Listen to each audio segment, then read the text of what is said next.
Apparent live stream.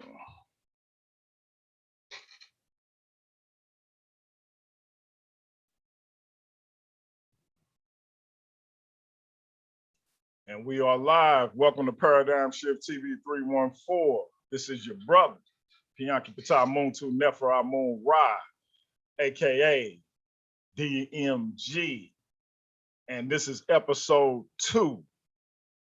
Episode 2 of the Unholy Trinity. We got a special guest, the one and only God Body Marlon Simmons. He got some things on his mind. We're gonna get to it, but before we do, let me do my usual. You know what? I'm skipping my little spiel. We're gonna get right into it. Let me welcome my brother Black Lion Supreme, my little bro Sabio, and like I said, we got a special guest. The God Body Marlon Simmons is in the building. My brothers, what's going on? Let's Peace to the gods and earth. Peace, Hotep, and all that. Peace, brother. Hotep. You black, know what it's about. I mess with you. Period. We come to bring the know, funk. fam.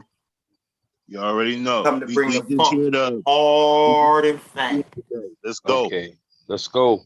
So my brother Marlon, you done had an interesting week in these social media streets. You know, you and your rival, the conscious Christian Jerome Green, been back at it again. Always. He kicked you out the infamous Let's Dialogue group. What occurred?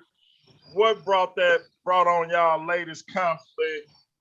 And what's your mind state with regards to that group as we sit here now? Well, I mean, I don't hold no malice with nobody for any reason. You know what I'm saying? I mean, if he, I don't respect what he did, but I have no problem with it because I really didn't care for the group that much anyway. And the fact is, we was talking about good and evil, and the fact that it exists and why it exists. And he would always say, he always tried to make it seem like God did everything good. And he did do everything good. The fact that he brought evil to the world was a good thing because he gave you a choice to do what you wanted to do. And he didn't make you just, make you a robot and just make you do everything good and set the plan up the way everything was good. And I told him, I said, you know what? This is like a chessboard and we the pieces. We didn't come up with the game. We didn't come up with the board, but we have to maneuver through the board to make it through get to the other side or whatever the principle of the game is. That's what we have to do. And he was saying, man, God ain't create no evil, man. God said, look, man, I understand what you're saying, brother. But if you think about it, life wouldn't be worth living if everything was good. We'd have no problems. There wouldn't be, I mean, what's the use of living if you're going to live a heavenly good life, and then when you die, you're going straight to heaven. So everything is going to be perfect. There's no, you got to understand what God is, okay? God is everything, not just one side of things. He's everything, creation, everything. You know what I'm saying? So, of course, he did create or make the situations of evil, allowed them to happen so that life would be worth living. If you didn't have the what they say, trials and tribulations in life, it wouldn't be worth living. If all we had to do was come outside, have cake and ice cream all day, every day, and sing praises to God and go home and go to sleep, I mean, it'll be a boring life to us. It wouldn't be no reason of living because everything is going to happen the way you want and you're going to go right straight to heaven. So what's the use of living, you know? So he was like, oh, God ain't create. I said, okay, well, check this out.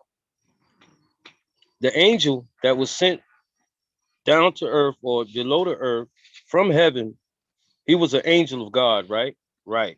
Now, this angel decided to go against God. So what would make him want to go against God if there was no evil around? If there was nothing that could happen like that? You see what I'm saying? And then I said, okay, the serpent in the garden came to Eve and tempted her. Okay, why do you think that serpent came? Who do you think sent the serpent?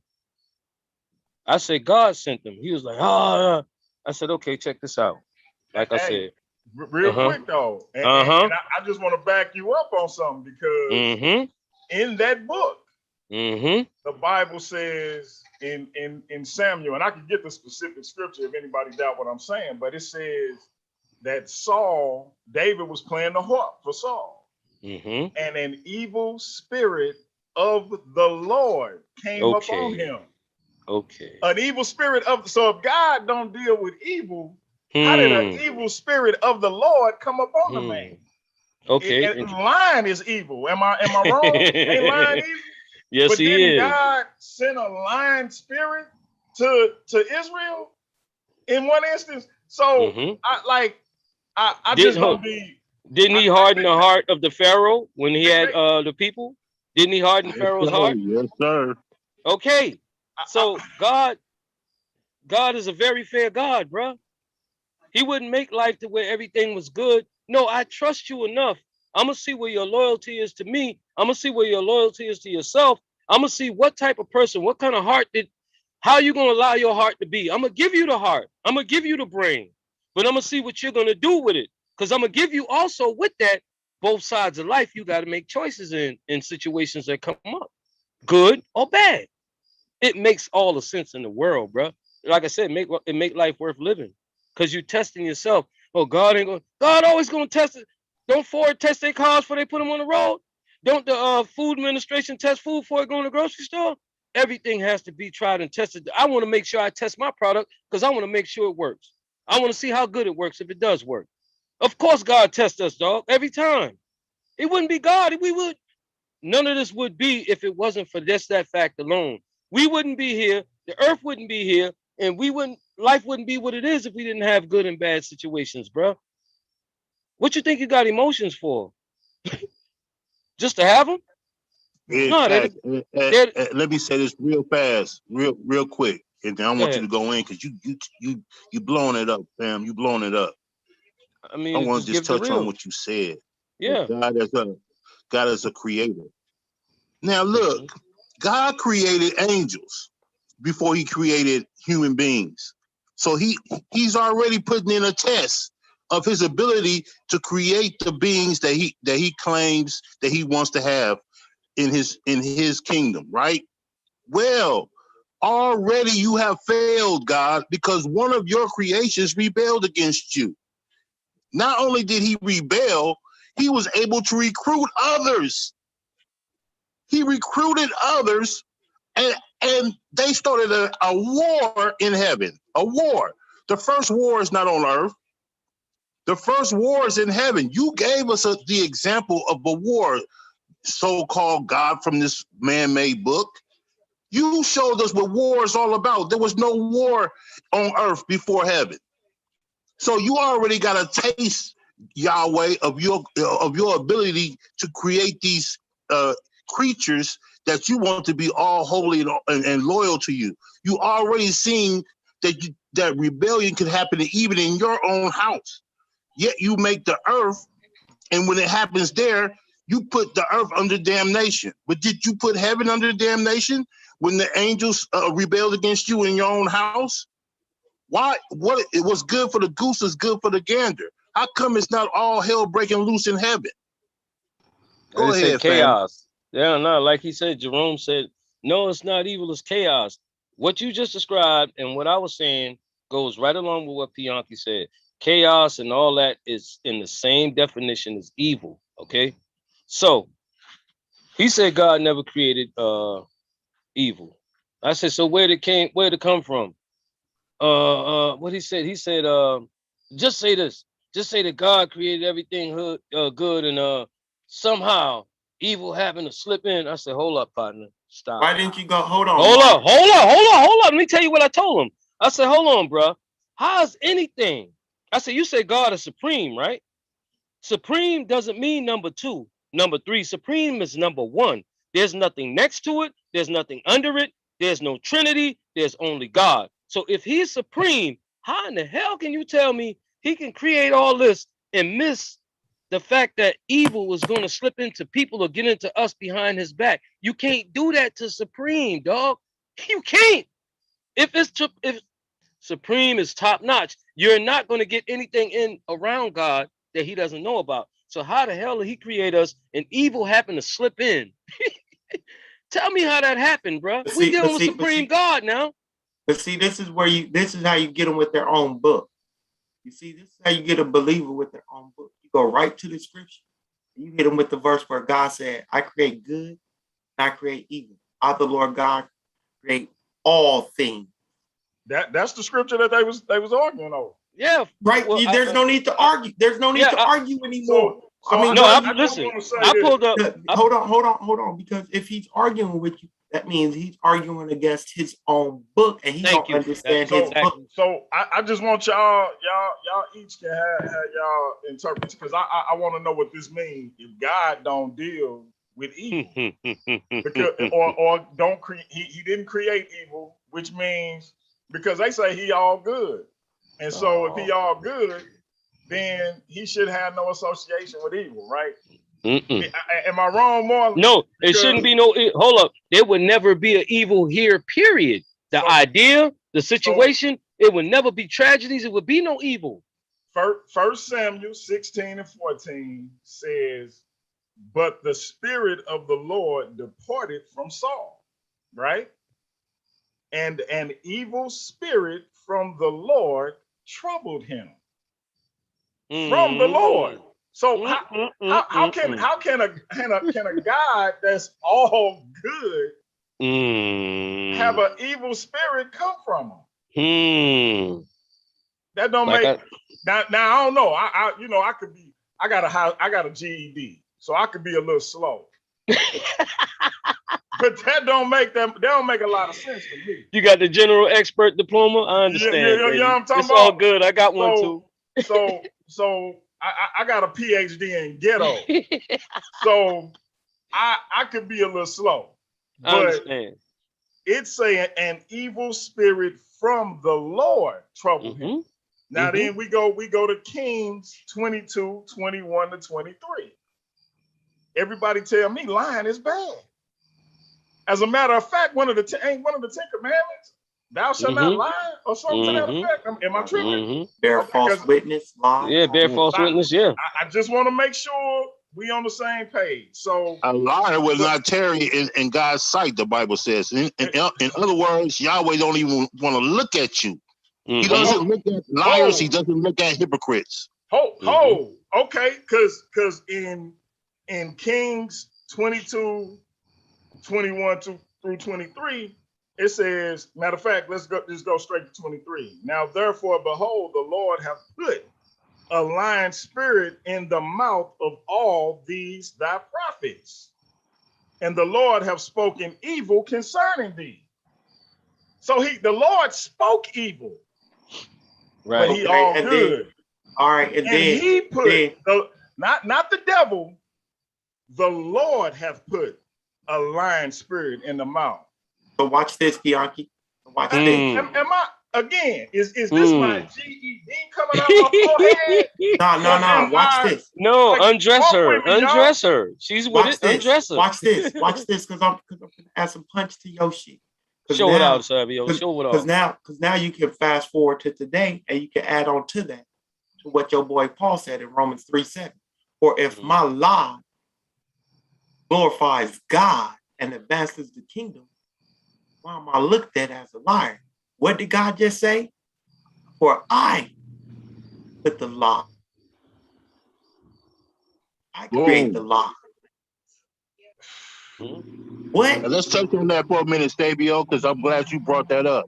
You know, when you first brought that up, Sabio, I thought that was just Paul and his ways. No, That's what I thought. fam. That's what I thought. That was the standard of the movement. Is to if the Bingo. lie was to benefit the movement, then it was okay to tell a lie. It was That's okay to tell a That's lie. what I thought. Yep. That don't just fall on Paul. Go ahead, Sabio. Oh, go ahead, fam. Ooh, I got something to say about that. So Marlon, in conclusion, with regards to the whole thing with you and Jerome, I know that's your brother. Right. Y'all got a little bit of an acrimonious relationship. The brother do want to have a dialogue with you. I know y'all had one on here before. Are you open to having another dialogue with him? I'll be the moderator. Of course. I'm always down to squeeze him. Okay. Tell him how much I love him. Come in, let me. Okay. I love you.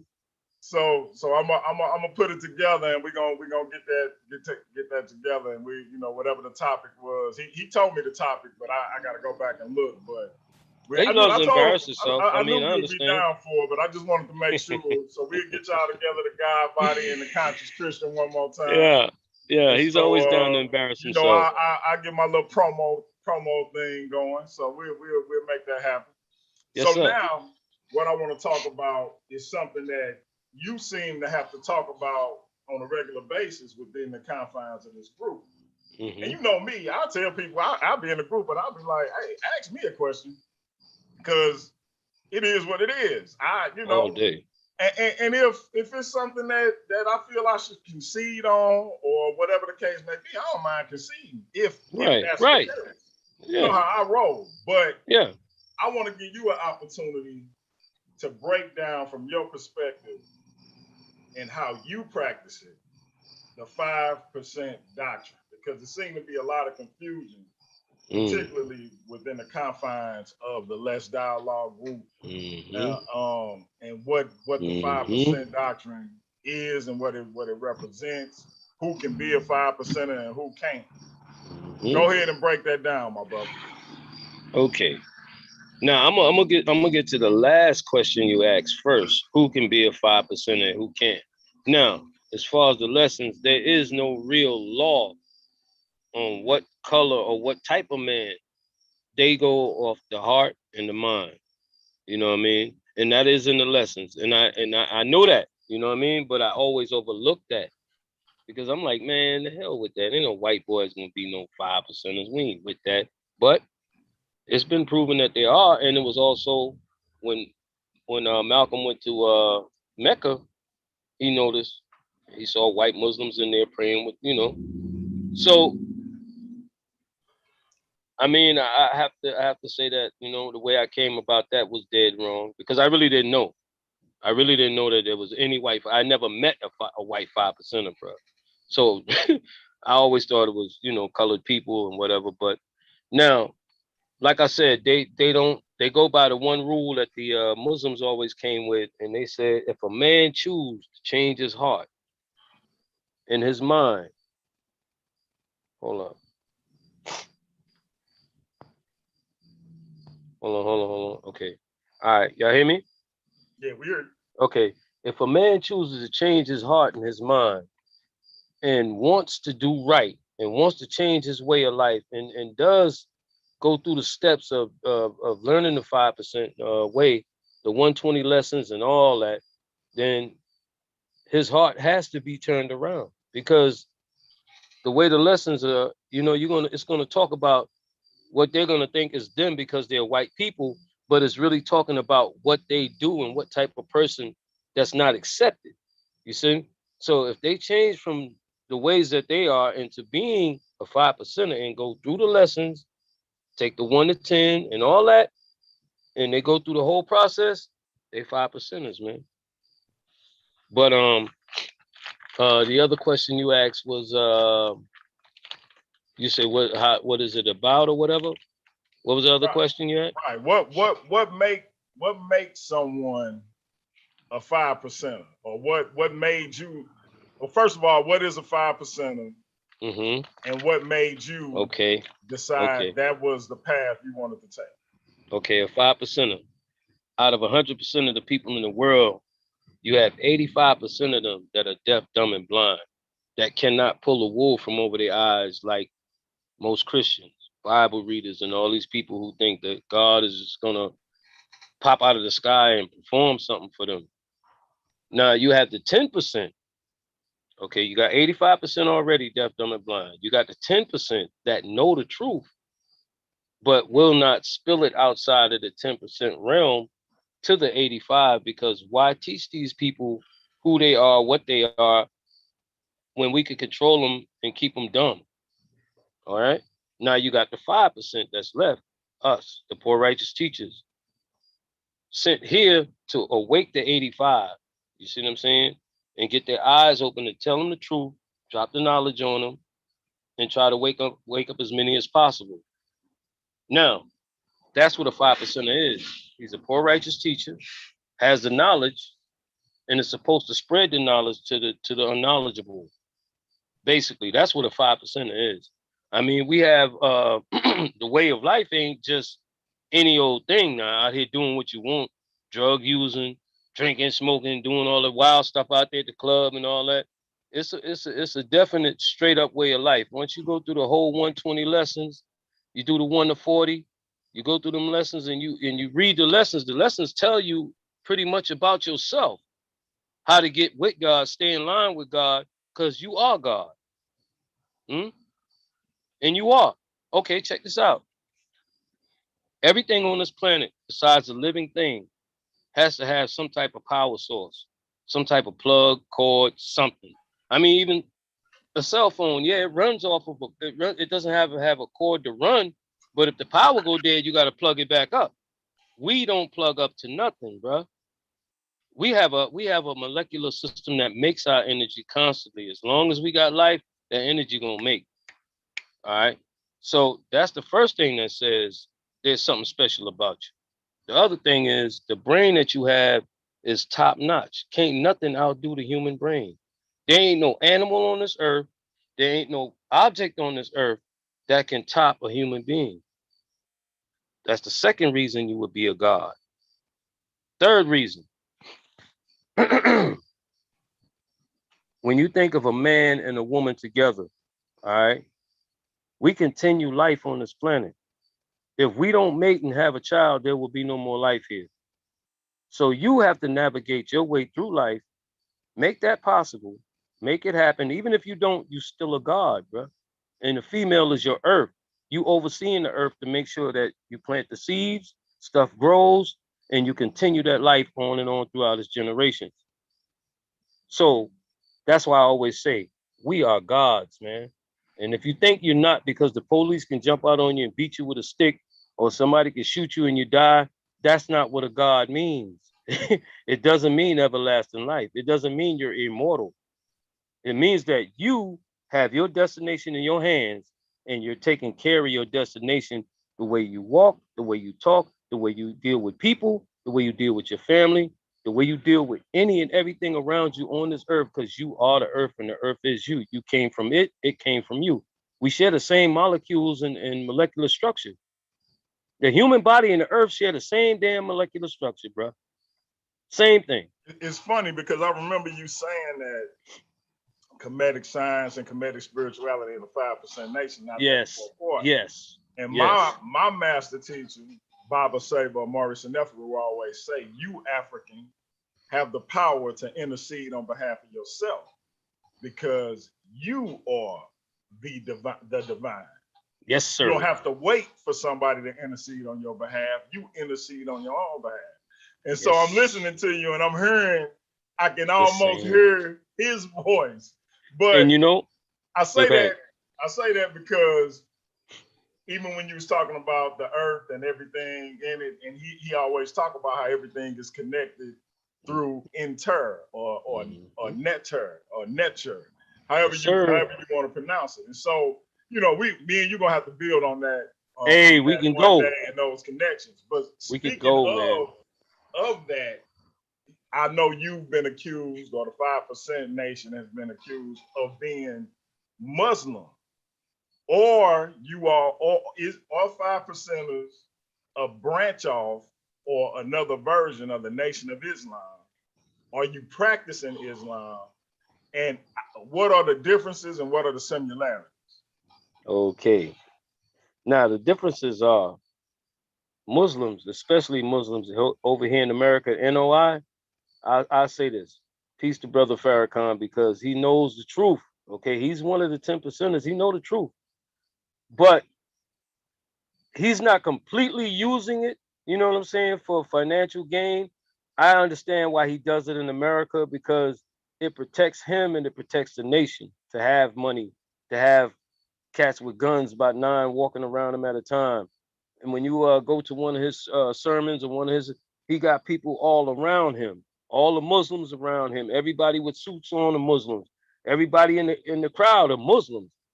So whoever you are, if you're thinking of doing something in there, don't do it, because they're gonna murk you. You ain't gonna make it. So he does what he does here in America for protection of him and his people, in which I can understand that. But when it comes down to a Muslim, a 5%er doesn't believe in the type of God a Muslim believes in. When they say God, they actually almost, some of them, most of them worship like Christians.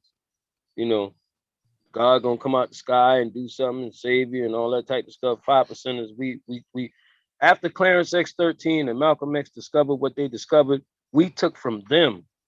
See, a lot of people don't understand this. Clarence X and Malcolm were already marked before they were assassinated, okay? Because they would always have secret meetings. All right. It took them longer to get to Clarence because once he found out Malcolm was done or had gotten killed, he murked out. He hid, but he was still dropping it, the 5% teachings. All right. And he was growing the nation right up under their noses. Ever since Malcolm got killed, he started growing the nation from that point to where we are now. And we call him the father because he blessed us with this. You see, he could have just went on about his business, and the Muslims or whoever probably would have killed it for the 5% nation by now if he had not stayed strong. Even after he knew they assassinated Malcolm, they was coming for him next. He's still, and that's a smart man to me, because even though you know you're gonna die one day because they're coming after you. That's a courageous man. Very courageous. So I can't help but pick up on this. And the teachings in it are so 100% to the fact of everything I read about or everything I pick up on in there. The 120 lessons apply directly to life. Like you said, he taught us the earth is us and we are the earth. Everything that God be, we are. So everything I see out here, air, sun, rain, all that.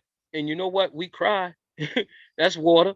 You know what I'm saying? Our body stays warm on the inside. So we got some heat in here. We breathe air in and out all day, every day. So the same thing that surrounds us, we are made of. So ain't nothing else. Cause the Bible never told me nothing about that, bro. It never told me who I was. It never told me the ways to connect with nature. Yes, it did, man. It did. When? It told you God made you from the dust of the earth. What are you talking about? Okay. But are you telling me? And he grabbed the woman, he fashioned her from your rib, man. That's Scooby-Doo. No, if you hold on now. If you're gonna tell me that there are frequencies traveling through the earth all day, every day that travel through us humans and cause us to do what we do, we supposed to be operating at a higher frequency. See, we don't know stuff like this. That's why we getting our asses whooped. Now, if we knew we were supposed to be operating at a higher frequency, we wouldn't listen to that low ohm music. Boom, boom. That's low frequency, low ohm. That's why you got cats out here that's slow, sort of retarded acting. And when you hear it, they can rap that music.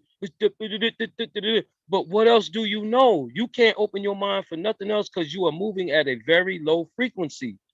All right. You're supposed to be operating at a much higher frequency. You're killing yourself but they don't know no better. They don't know what they're doing to themselves. They just know that the music is entertaining, it feel good, it sound good, but it's low. It's low ohm. It's taking your frequency down. So for the record, 5%ers are not Muslims. No. Okay. So now last hold on, let me say something right quick. You now have Muslims, and you can look this up anywhere. You can Google it, you can YouTube it. Muslims now want to join the 5%ers, man. They want to be called Muslim gods. Look it up. Okay. They want to be with us now, and we're turning them away. No. You got to give up the Muslim part, drop all that, and straight become a 5%er. You know what question coming next, though, right? Okay. What about the Yaqub story?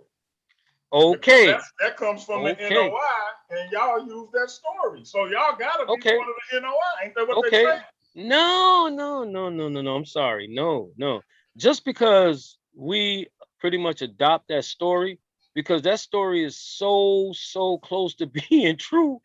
I mean, if you look deep enough into things like I do and look at society, all right, and like the video I posted today in the chat with Frances Cress Wilson. Did y'all listen to that video? Because she said exactly what I said.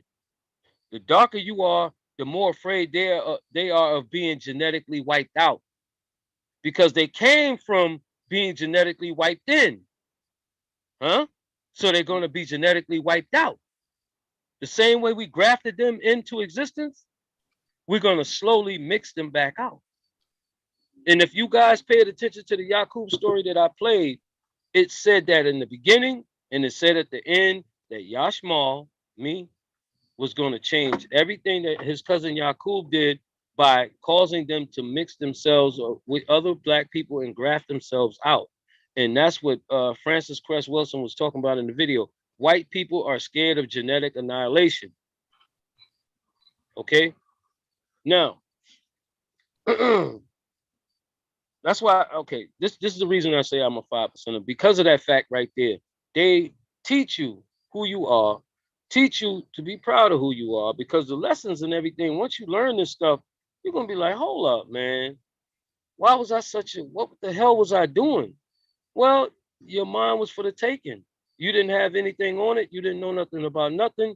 Your parents led you. You did what they said. You did what, and that's how all of us were until we had our own experience, our own time, our own things to learn, ways to learn things. Until we had our own, we were under them. But let me tell you something. Even as a kid, bro, as a young 7, 8, 9, 10 years, because I got baptized when I was 10.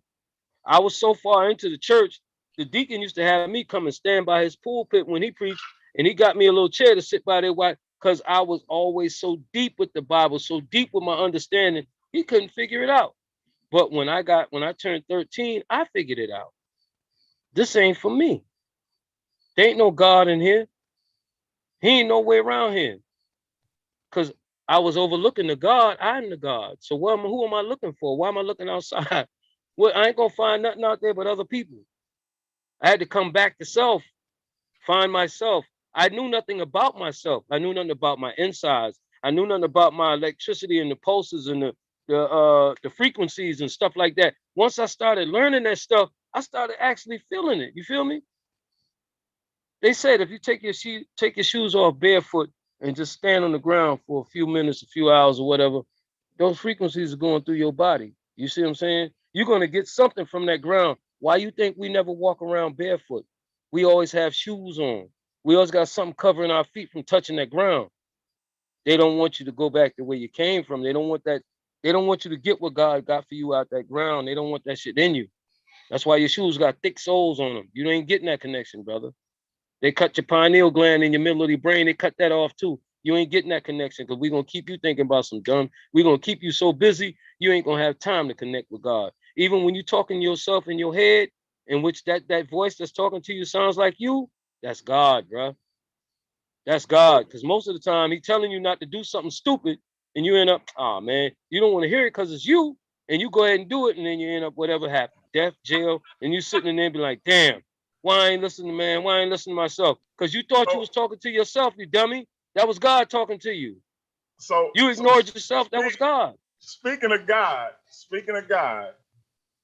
this is the part of the show where the unholy Trinity is about to get unholy for real. Mm-hmm. The scripture ripper is about to rip up some scriptures. Black Line Supreme finna roar, and we got the God Body in here, and he finna do his thing. Unfortunately, your brother Bianchi got to sign out. I got some things I got to do, but I'm gonna let these brothers rock.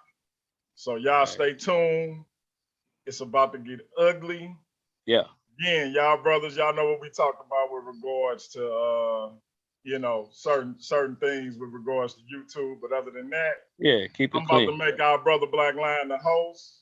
All right. Do your thing. Address what you gotta address. And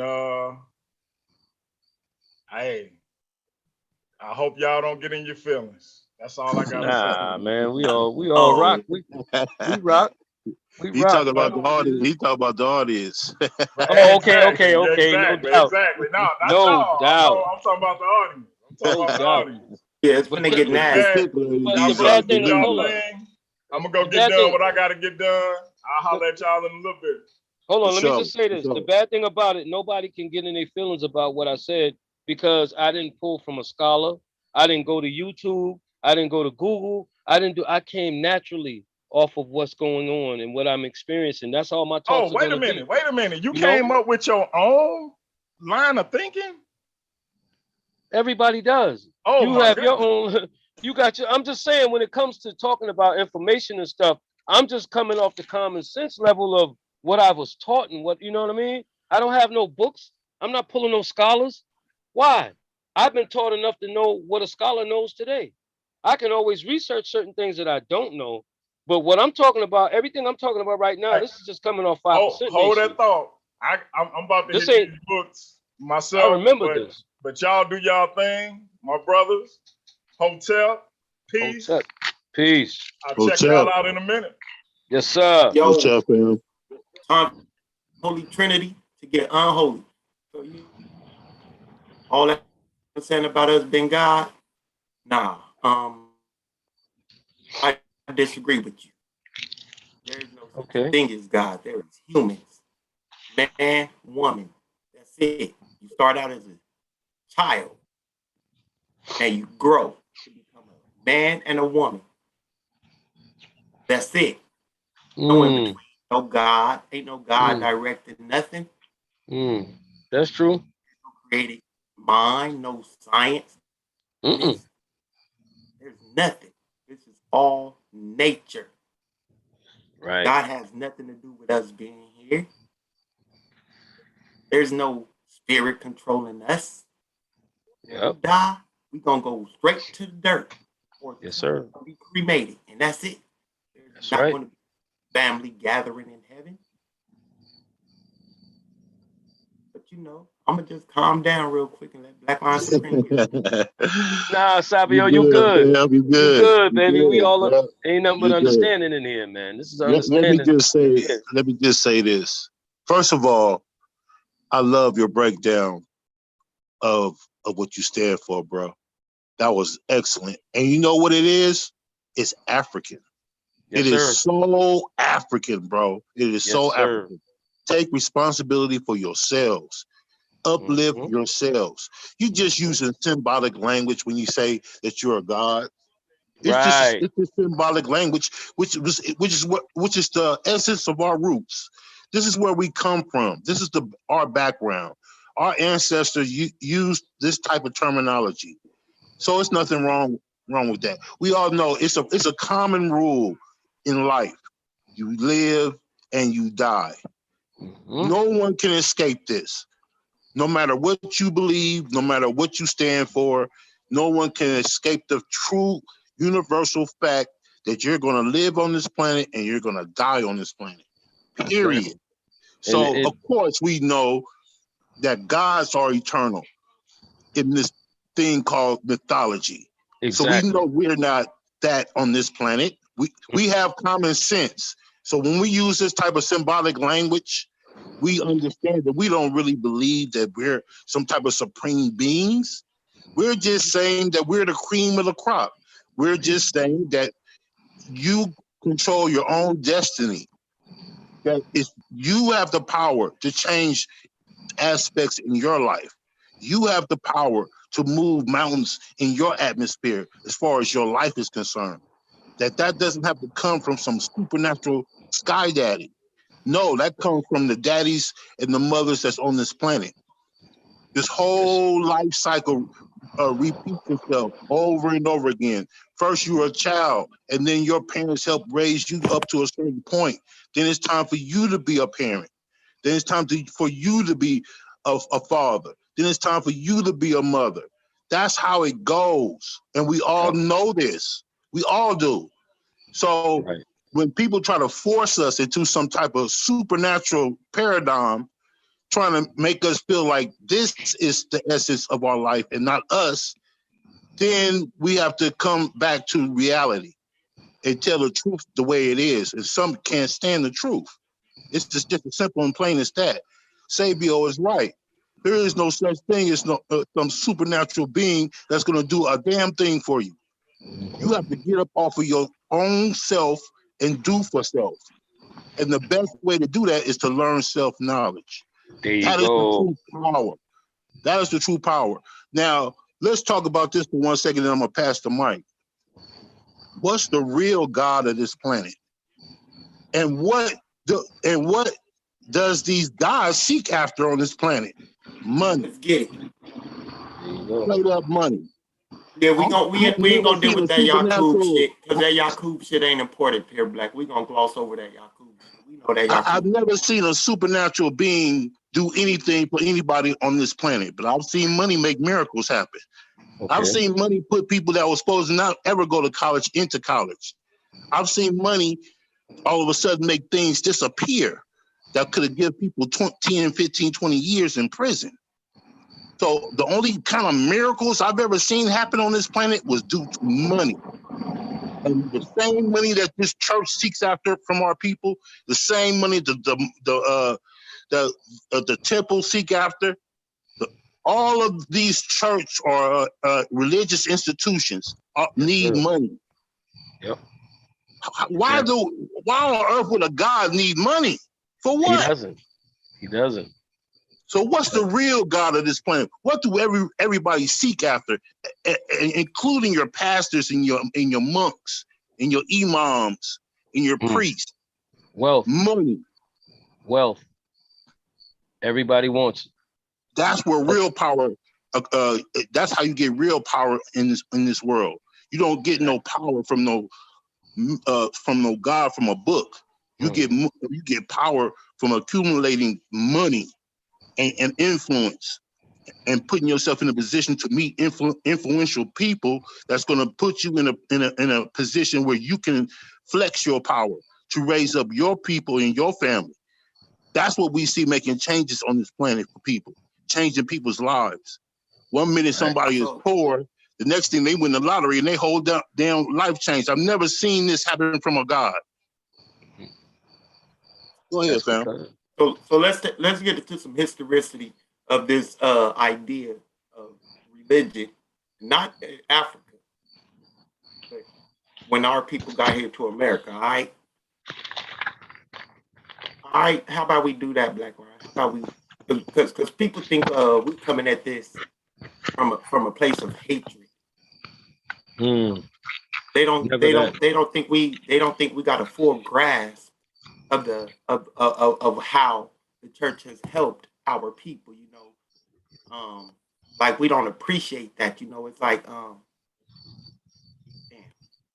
it's like they just look at us as angry black men at this guy named Jesus.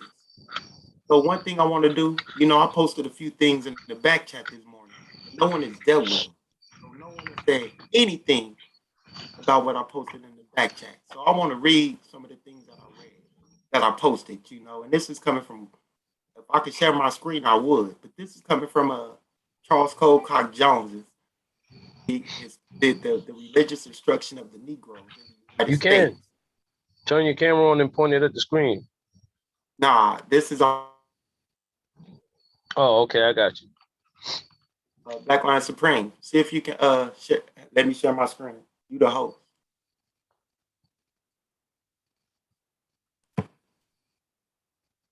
Okay, try it. No. You still gonna have to turn on your camera, Savio. I ain't gonna have to turn my camera on and share my screen. Okay.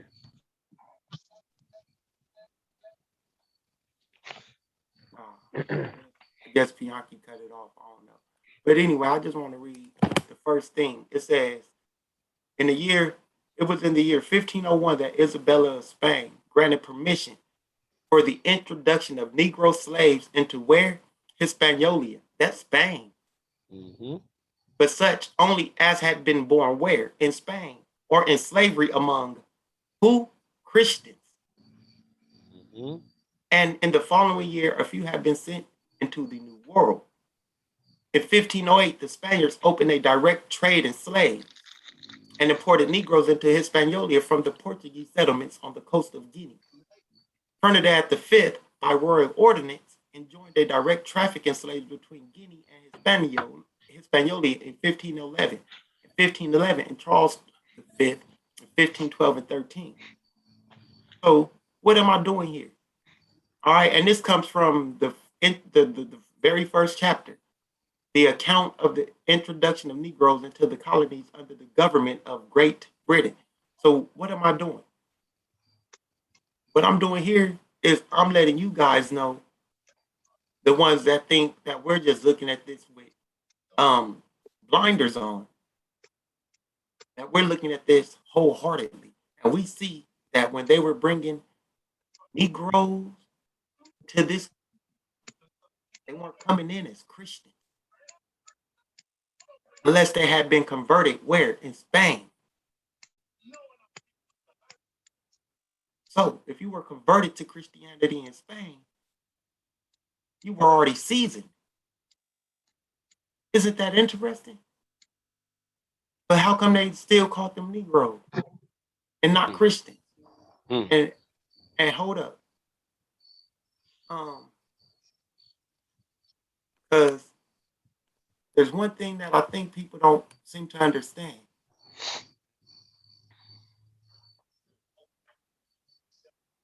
No, I'm not off topic. Because we're talking about Christianity and how this isn't our religion, and how it was forced on us. No, I'm not off topic. We're not supposed to. I guess they hit the panel, Sabio. Is that you, Robert?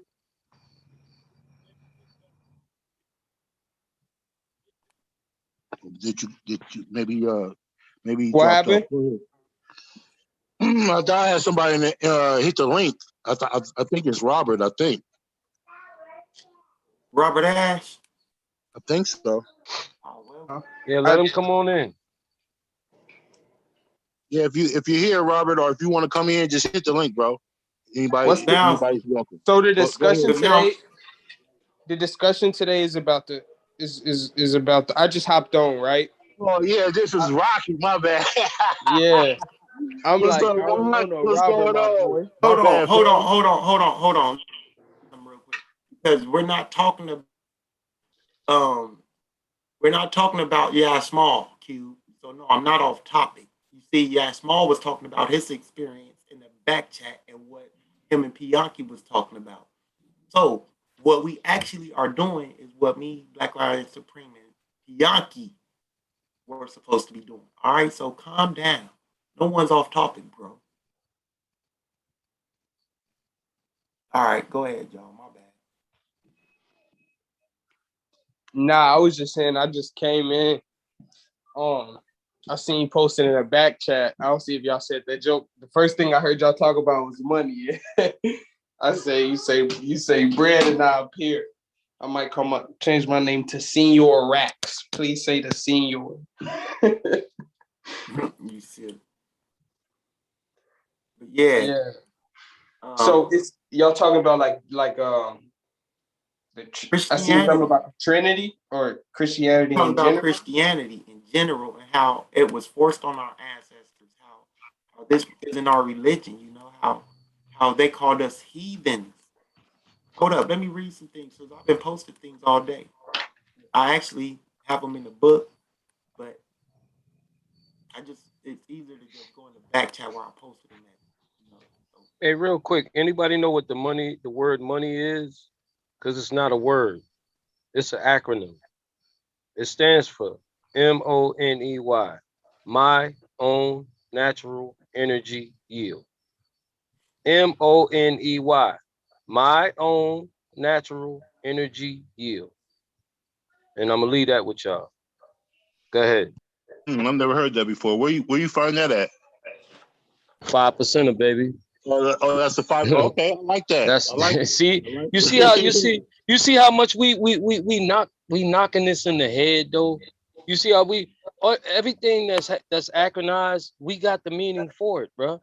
See, that's why I say we more on top of anything here because we on top of our spirituality and we're on top of things that's happening to us right here in this world. All right, it's a natural flow, like what you're teaching. That's what it is, and it's African. You can tell as it comes from our people. So you will never hear me criticize or say anything to anyone that's practicing African concept. Yes, I love it. Matter of fact, I love to see people practicing African concepts. Yo, So let's do, It's talk these about European what I'm finna read right concepts that now. was used against so our people by these Europeans mm, that's crazy that I don't understand how anyone black could follow. Go ahead, mm, Sabio. yeah, Let's talk guys. about what I'm finna read right now, though. Teach them the way to heaven, and do all for their souls, which I have before directed you to do for all your other servants. Though you may make some difference in their labor and diet and clothing, yet none as to the furthering of their. If they be infidels, use them so as to tendeth to win them to Christ and the love of religion by showing them that Christians are less worldly, less cruel and passionate, and more wise and charitable, and holy and meek than any other persons are. Woe to them that by their cruelty and covetousness do scandalize even slaves and hinder their conversion and salvation. What is That's that? a lie. That's all that is. No, That's no, a no, no, big. no. A lie. No, no, no, no.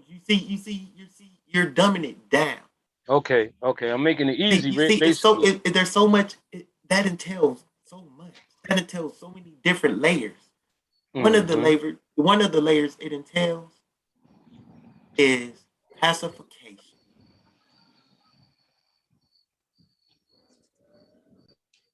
Do y'all hear the pacification in that? Yep. Black Line Supreme, Rocky, did y'all hear the pacification in that? My bad. I stepped out Well, the room. I stepped out the room. and I agree with you 100%. It's far more than that. Go ahead. So that's one of the key things I want y'all to catch up right in there. Catch. If they be infidels, use them so as to tend it to win them to Christ and the love of religion by showing them that Christians are less worldly, less cruel, passionate, and more wise and charitable, and holy and meek than any persons are. So even though you are enslaving them, listen to this. Listen to the listen to the listen to the cunningness and the craftiness of these people of the and this religion and how they use it. Listen to it. So while you're enslaving these people, show them the way to heaven by being a little bit nice to them. Be less cruel than some others. Just a little bit less. And maybe the heathen will capitulate. Listen to the sinisterness of that. Powerful, powerful. And you see, it touches on just how intelligent and powerful our people are. And look what we've been through. Look what we had to go through. Just like Sabio just pointed out, yet we was able to survive. Stop letting these people tell you we stupid and that we lazy and we can't do for ourselves and we need some heavenly father to do something for us. Check this out, Black Line. Understand that Oh, you go can ahead. do whatever you want to do for yourself. Say that again. No, I was about to say you were still talking. Go ahead. Oh, I'm sorry. But know that you can do for yourself, fam. Know that. Look at our history. Look what we've been through as a people, and we still here today. We still the best of the best. The power is inside of us, fam. There you go. That's where the power is. Yeah. Realize that. No, Realize that, and know you don't need nothing from outside of yourself. Go ahead. like I was gonna say, what Sabio was demonstrating, what he said, they pacify you. See, okay, remember this: when you were small and you got a beating from your mom and dad, they will feel bad and come back and, baby, I'm sorry, I beat you now. And if they ever said that and they didn't explain to you why they did what they did, you got the wrong idea. See, you got the idea that your mama got mad or your daddy got mad and they beat you and they were wrong. So if you ever got a beating after that, then you develop the hate for the parents because you feel like they're beating you because they want to. But no, a smart parent would come back to you and once they apologize, they say, "Now you know why I whipped you, right? because what you did was wrong, explain it to you and go through the whole thing in detail. And then you'll be like, yeah. And you'll accept that whooping or that punishment if they broke it down to you. But see, what Sabio was saying these people are doing is doing us like a child. They're messing with our minds. They're telling us Christians are supposed to be like docile, like very kind. They're not like the rest of the people in the world. And see, that's an act that all Christians learn. And this is what I saw when I went to church. I saw exactly what Savio was saying was happening. These people have been taught how to put the face on and act. And when they leave church and they go home, then you see the real them.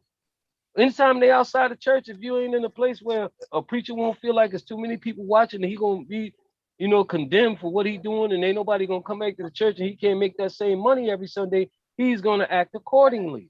Facts. Okay? He's not gonna let people outside see him outside of that role type of a format. So he's gonna act the way he has to protect his format, protect his church, protect his money. Like I said, Facts. money. Where are these heavenly people at? These saved people that are supposed to be so holy. Where are they? We get examples of them right up here. That's not what they do. They're not showing holiness. Man, the KKK. They're acting as if they are in the world, just like the Bible speaks of. The Bible says you can't serve two masters. Well, these people are serving 2, 3, 4 masters. They conduct themselves no different than we do, who are not believers. Right. So where are these saved, holy people at that conduct themselves like Christ? Here they are. They're surely not here. It ain't. I'm gonna tell you like this. It ain't too many out here. Real shit. Excuse my language. If they reading that Bible, bro, because the Bible plays such a head game with you. It's so metaphorically twisted, and the stories, you know what I mean. You won't feel about what you do. You won't feel anything about what you do because pretty much the Bible could tell you in so many ways that what you did was justifiable. Whether you did something bad or you did something good, it doesn't matter. The Bible breaks all types of any type of logical thinking or anything like that because it plays so much with the human mind. It goes so many different areas, and one thing it makes you do, it makes you fear the wrath of God because if God puts something on you, you're gonna die. This fearing the wrath of God shit, it has to stop. It has to. Hold on. Because what you're doing is you're convoluting the conversation and you're giving this idea validity, and we're not trying to give it any validity. We're trying to give our people the right mindset, the ones who think that this shit is ours, that this Yahweh, this Jesus dude, and all that shit is African and it's for us. We're trying to give them the right mindset that this shit doesn't represent us. That's why I've been reading the shit that I've been reading. And you've been taking it out of context. And I understand that, because that's due to your teachings and the things that you follow. But this isn't a stand up to the idea of we are God type shit. Nah, we are human. So another thing that I need, because this is how we have to start looking at this. We have to start looking at this religion as the way they brought it to our ancestors.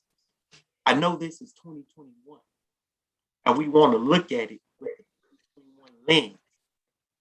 And that's our problem.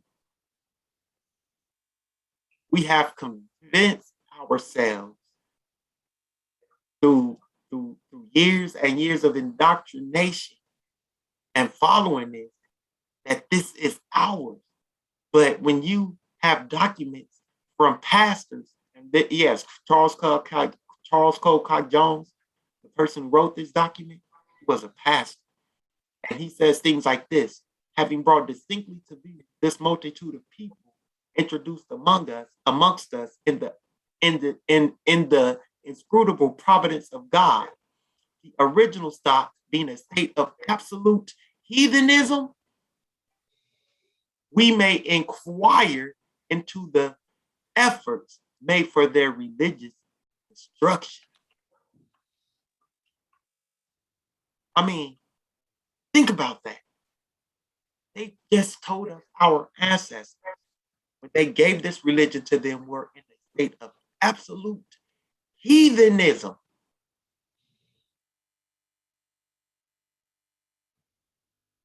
And through the years of them what? Teaching this to our people.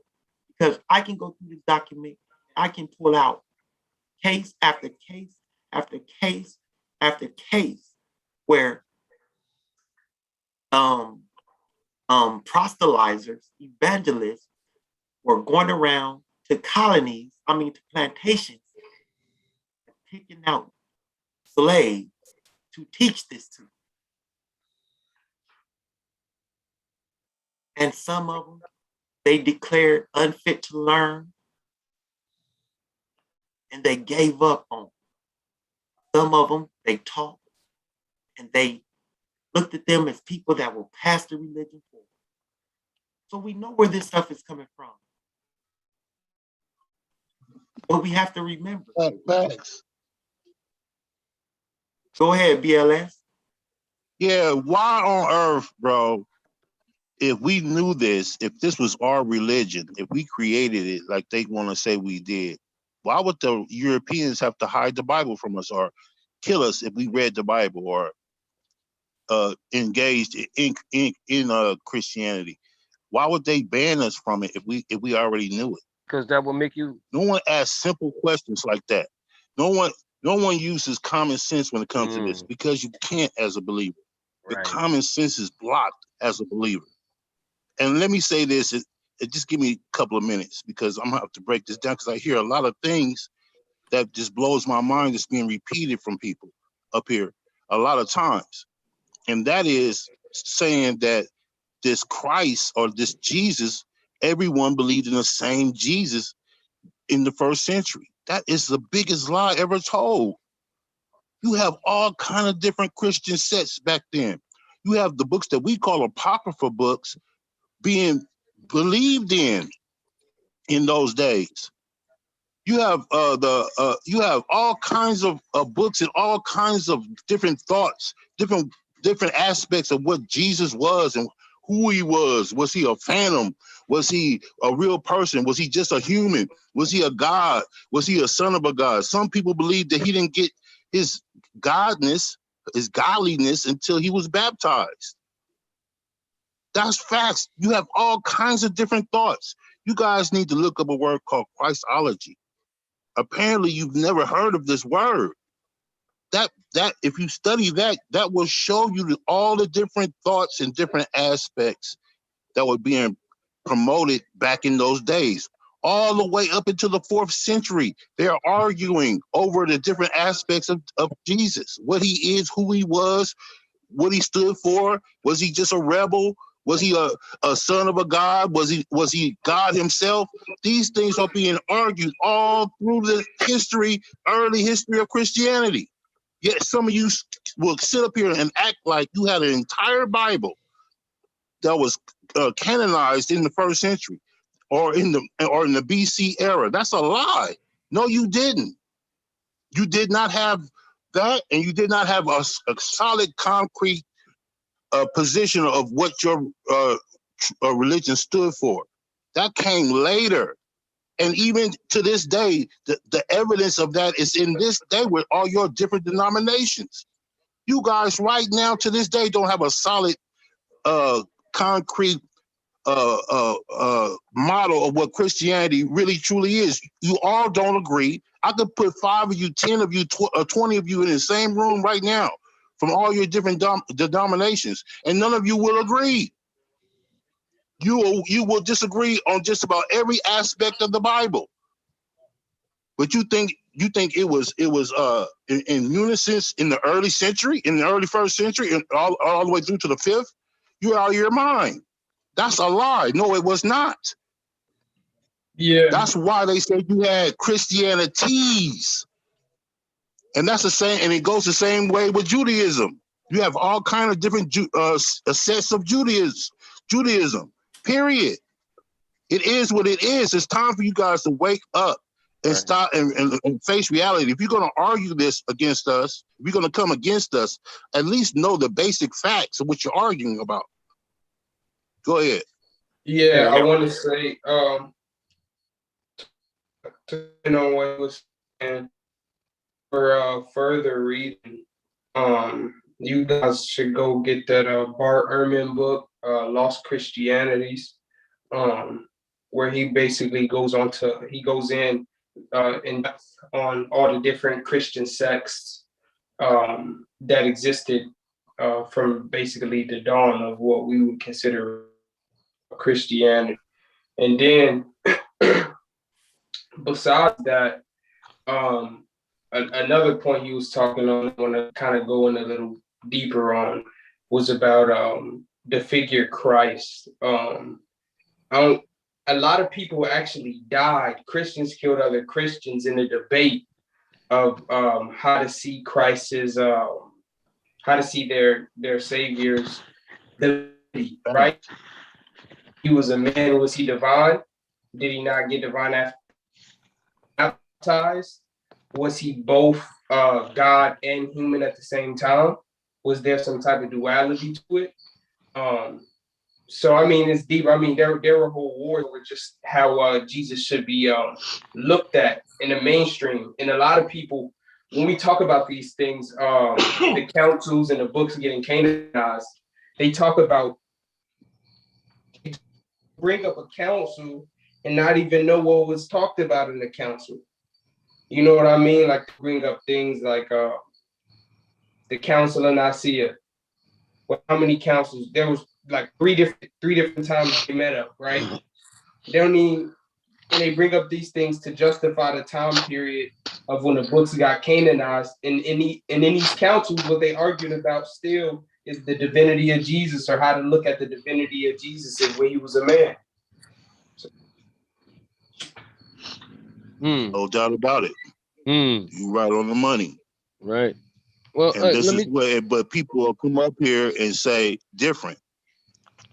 Why are you doing that? Why are you trying to deceive our people? Keep it 100. You Let me did say not something. have a codified religion in the first century.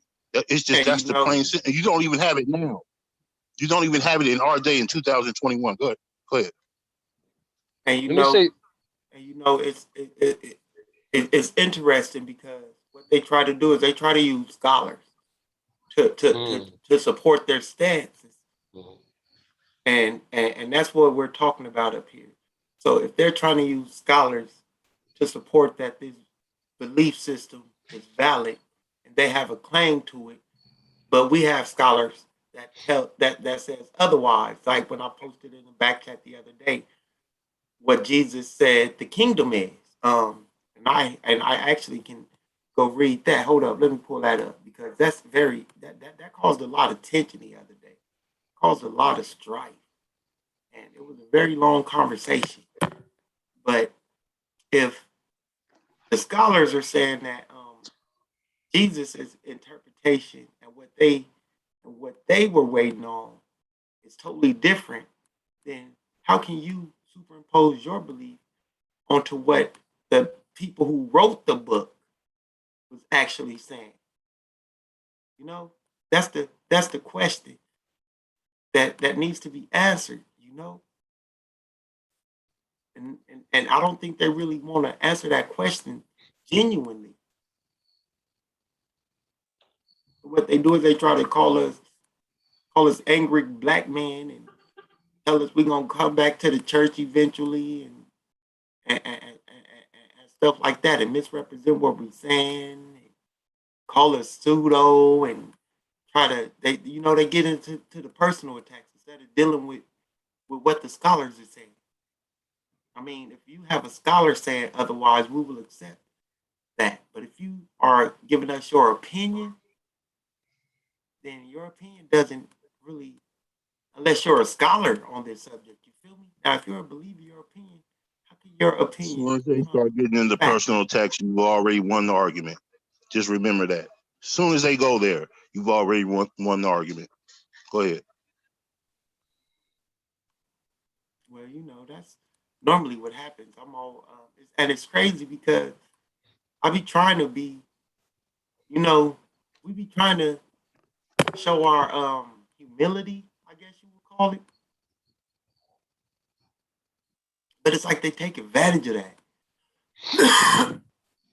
So what are we supposed to do in those types of situations?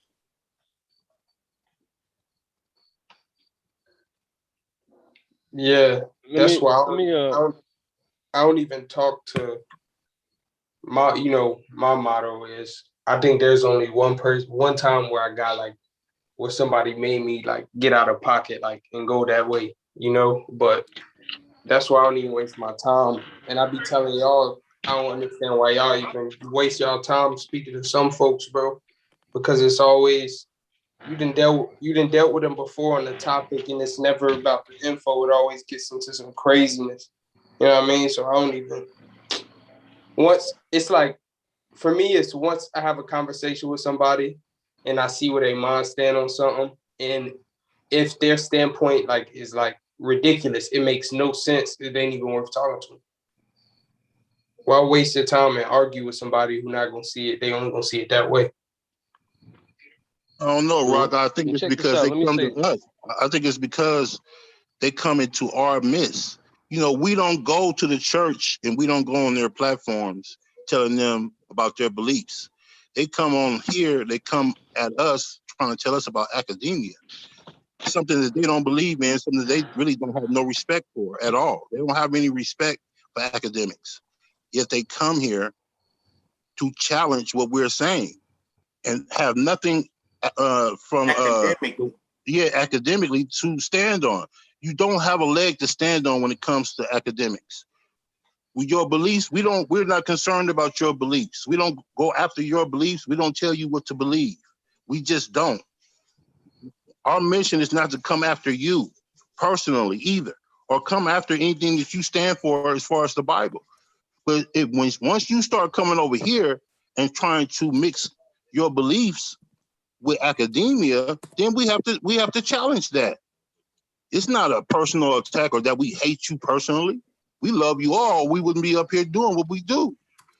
What you don't understand, what we do is out of love, true love for our people, because we want to see our people become critical thinkers. That's what we truly want to see. We know what it's like to be in the dogma world. We came out of it. We know what that's like. We know how it stymies your growth intellectually. We understand that.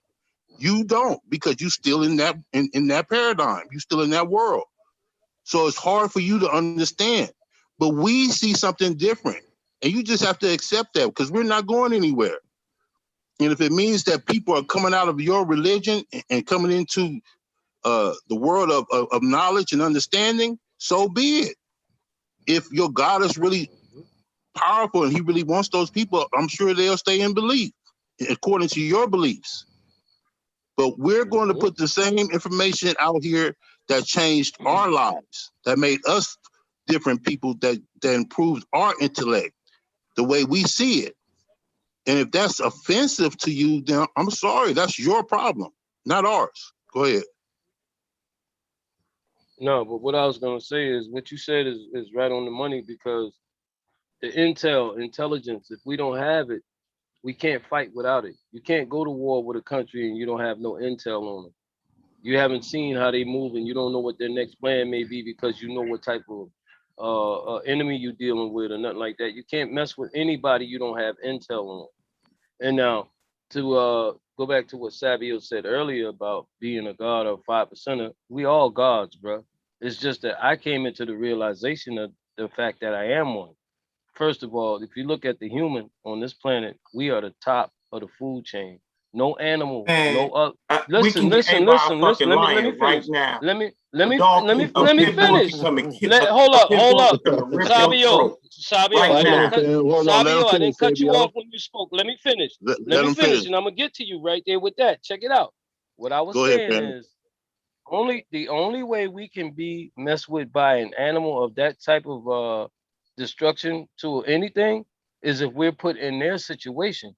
Now, if you put yourself in a situation where a pit bull can attack you, he's gonna attack you, and God forbid you attacks happen all the time. Hold on.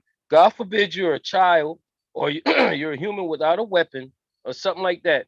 Even without a weapon, you can still, if you can get the angle on that dog when he's coming up on you, and you can turn to him and defend yourself a little bit, you can. but he got jaws with teeth, and he lock on you, it's gonna be trouble. So the reason I say we are the top of the food chain on this planet. No animal. The only thing that could kill us on this planet is by chance we get in an accident or something falls or whatever the case is, or another human kills us. That's why we say we are the gods of this planet, because we are. We're top of the food chain. That's what it means to be a god as a 5%er. It don't mean that we the gods you're reading about in the Bible. It don't mean that we could perform feats or we could change your life. Only way we could change your life is, like you said earlier, Black, is get some money. You know what I mean? So other than that, I that's the only. understand the metaphor. Okay. I just don't So, like using it because the word connotates spookism. There's no spookism to humanity. depends on how you look at it, There's Sabi. nothing. Listen, I let you go. There's nothing outside of us that is going to change the direction of our people, of our minds, of this world. Nothing. Nothing at all. Exactly. So Yakub, Jesus, Yahweh, El, Zeus, Krishna, Buddha, whatever you want to call it, don't mean shit, because they're all man-made constructs that man-made them when they were going through different shit in their time. So why not consider yourself a god? Hold up. Why not? Hold up. You just said it. No. Hold up. Because what I'm saying is, as long as we keep trying to put these ideas that was made up thousands of years ago into a modern day time frame, we are going to continue to be where we are, because those ideas were written for those times. So when you hear a volcano, so when people were around Mount Vesuvius and it erupted, it was probably the end of their world. And to them, it was like God raining down fire from a mountain that they couldn't understand. The mythology needs to be being taken and put into been taken out of place and put into a real world perspective. It was all myth that they were writing and trying to understand in their world. Okay, you done? Because I want to answer something. I want to say something to that. You done, Sabio? Yeah, I'm done. Okay, the reason why I say God, I'm not talking about mystery God. And if you ever talk to a 5%, he's gonna tell you the same thing. Ain't no such thing as a mystery God. The reason we call ourselves God is because we are gods of, like you said, of our own destiny. We got to make sure we eat. We got to make sure we got a family that they eat.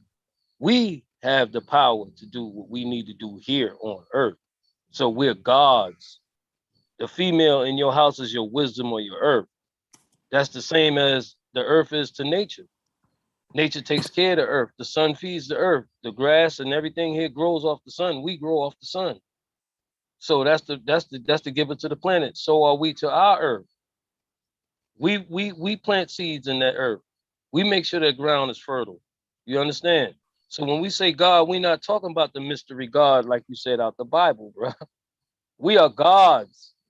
We are gods. Whether you are human and you don't want to accept it, or you think that God is some spook from out of the sky, that's your problem.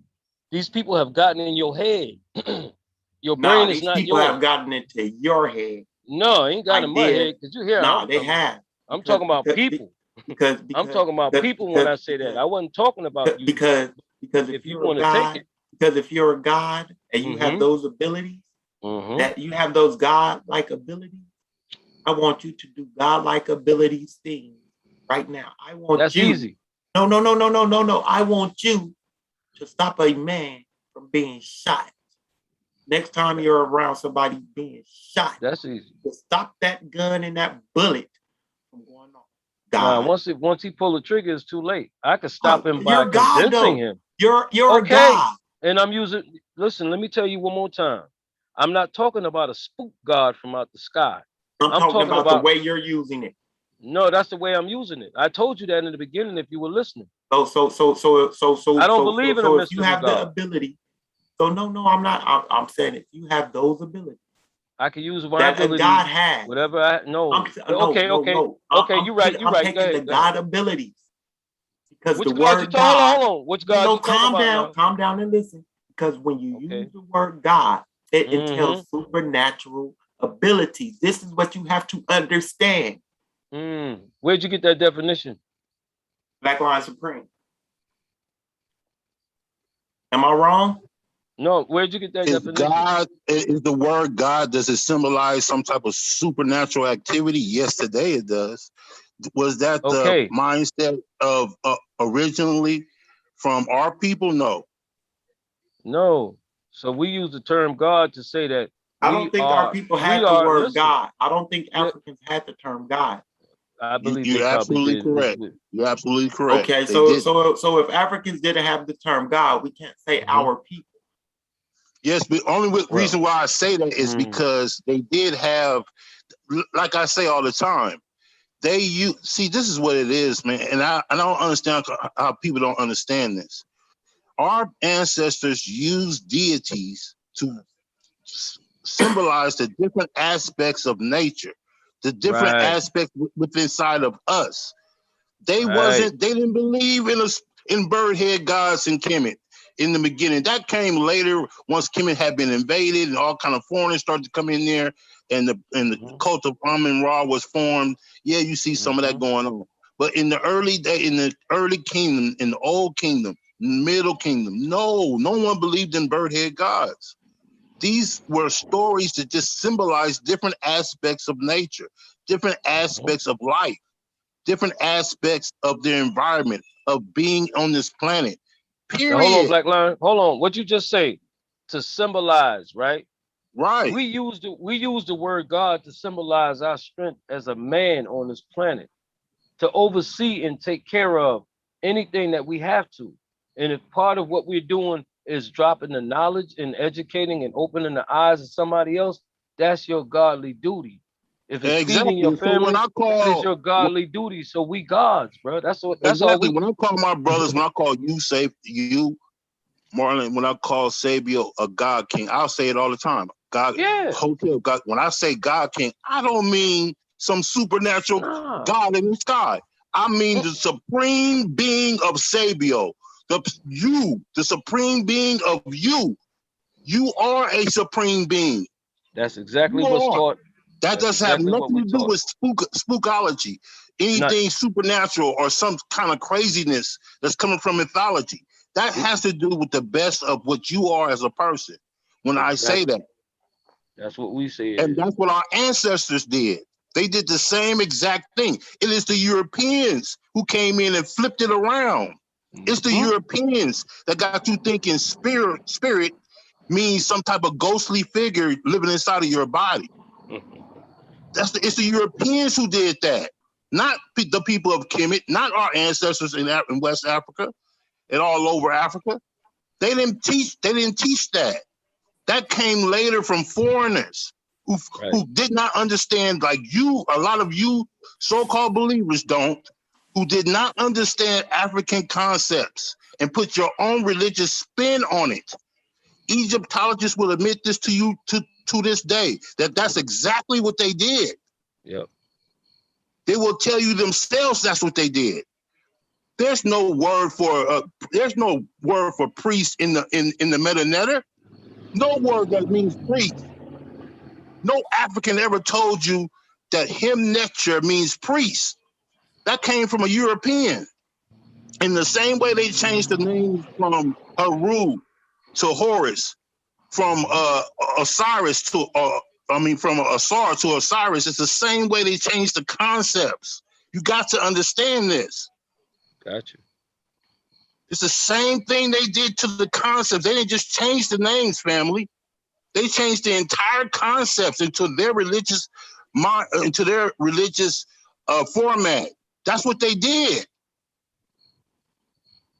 So we have to understand, we didn't think like they taught us over here in America. That wasn't an African mindset. They only used mythology to point to natural aspects. Exactly. That's it. I don't care who you talk about. I don't care if you talk about the Twa. I don't care if you talk about the Egyptians. I don't care if you talk about in the Sudan. I don't care where you point to in Africa. Those stories were never taken literally. Never. Mm-mm. And that's the That same thing I came with told you about. European thought. That came with Right. people like Plato and so on. Socrates and them, yeah. Yes. Go ahead, fam. Now, what I was Okay. saying, okay. Go ahead. No, I was Go just ahead. saying, we do the same thing that Black Lion just said that the Africans do. We take the term God, since that is the supreme word in the Bible that means top, top, top. That's why we say peace, God. That's why we call gods and earths. Because if the God is a spectacular being or a spectacular spirit or whatever you look at him as, the spook, then we gonna be that spook right here. Peace, God. Yes. And I understand that and I accept that. Because why would I think of myself as anything less? Why am I not the God in my house, among my family, among my children, and the brothers in the street that see me as a God? They don't see me as a spook God. They don't see me as some dude who could fly around and change people's lives with a snap of the finger. Nah, they know that you righteous. I ain't got to worry about the God because the God on the same thing I'm on. We ain't out here kill nobody. We poor righteous teachers. We supposed to be waking these people up. So nah, I don't deal with the spook God. And any 5% of you talk to gonna tell you, son, you talking about a mystery God, huh? You talking about a nigga who fly around in the sky or something, huh? Or walk on top of water, in which I look at the sun glare every day on top of the water and it walks on top of the water. That's the only thing I see that walk on top of water. Or one of them lizards that can run across the top of the water. But if he ever stop, he going under. Because the webbing on his feet is what's keeping him on top of the water. So he can't stop running. He got the haul ass till he get to the other side. So I'm just saying, 5%ers ain't no spook belief. Because we call each other's God, it's a term of endearment. It's a confidence builder. It's putting that bone in your back, God. Man, You it's a ain't no. word. It's a word used by Europeans. Mm-hmm. Uh-huh. And we rocking it. Hold up. We rocking it.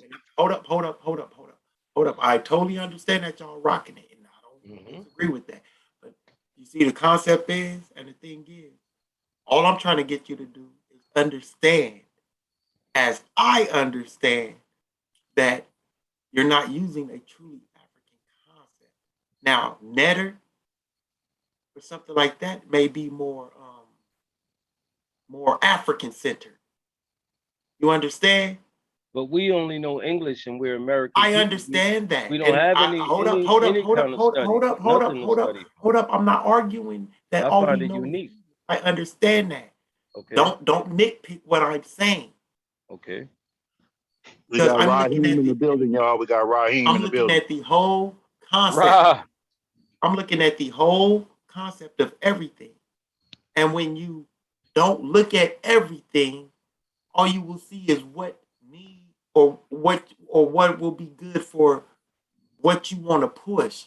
And what has happened is we have had numerous types of Black men and women who have picked up these concepts and they have what? Blackenized this idea of Christianity and made different ideas off of it. So that's where you get the 5%ers and all No, those other types of religions.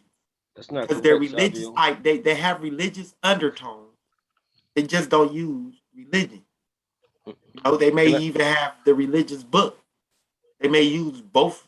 They may use the Quran and the Bible along with the Apocrypha. That's what they do.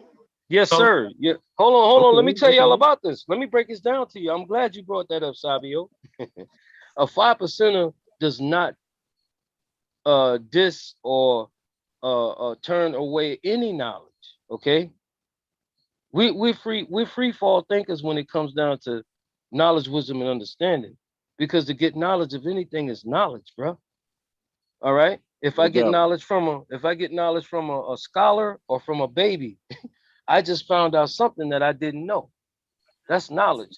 That's No why doubt. when it comes to a scholar or somebody who feels they went to college, I went to college for 2 years, but anybody who feels like they're smart or they improve their intelligence or mind state by going and learning something, you're terribly mistaken because I it's a agree lot with that out there. 100%. It's a lot out there that a dude in the street might know that you may not know, and there's things in school that you know that he does not know, but he could put you onto something that could possibly save your life if you come in his hood. You could put him onto something that could change his life if he comes to your school or you teach him what you learned in your school. So really and truly, no one of you is above the other.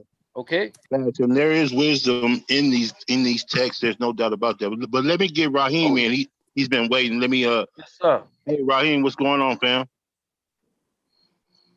Peace, y'all. Can y'all hear me? Yeah, we Peace. can What hear you. What's up? happening? Thanks for What's good? coming What's on. good? Go ahead. Let me Ain't hear nothing. your Ain't nothing. perspective. I'm seeing dude in the chat. Y'all already know what I do. You know what I'm saying? I get off like the into cube, dumbass. yeah. He's not. I don't think. Well, I'm just jumping in like double dutch, and I don't think that. And you're trying to debunk his God. What I think is basically to give a taxonomy to a divine essence or divine being that's been recognized within oneself, and basically as for classifying the essence of life as it is. When we're reading the literature or the Jewish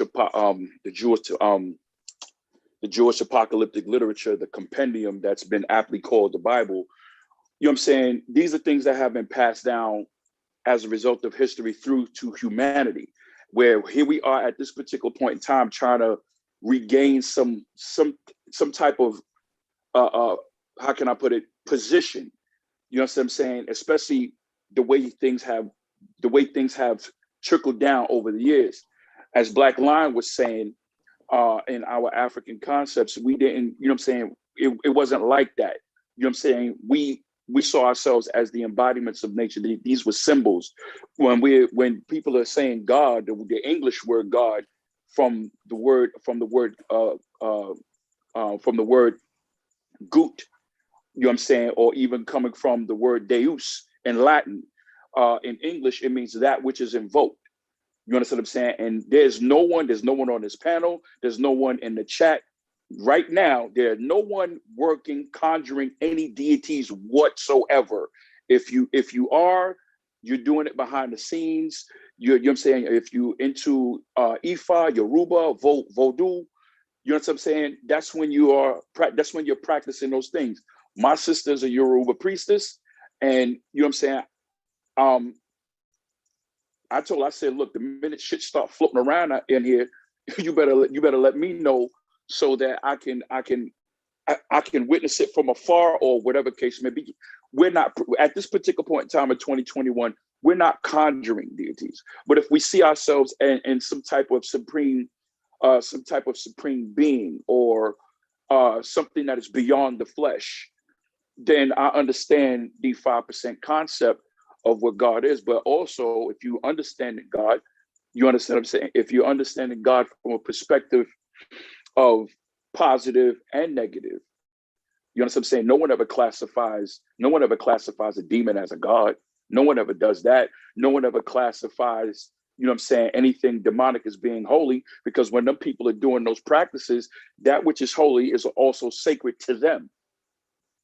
So when we're in the understanding of what when we're in the understanding of what God means, especially from its English connotation, it means that which is invoked. We're not practicing divination. We're not doing that.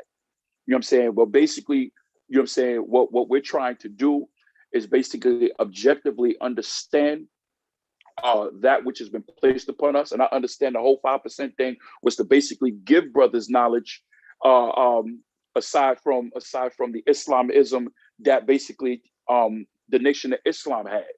So therefore, brothers getting that knowledge out there in the street was basically to serve as a template so that they couldn't be so that the wool couldn't be pulled over their eyes.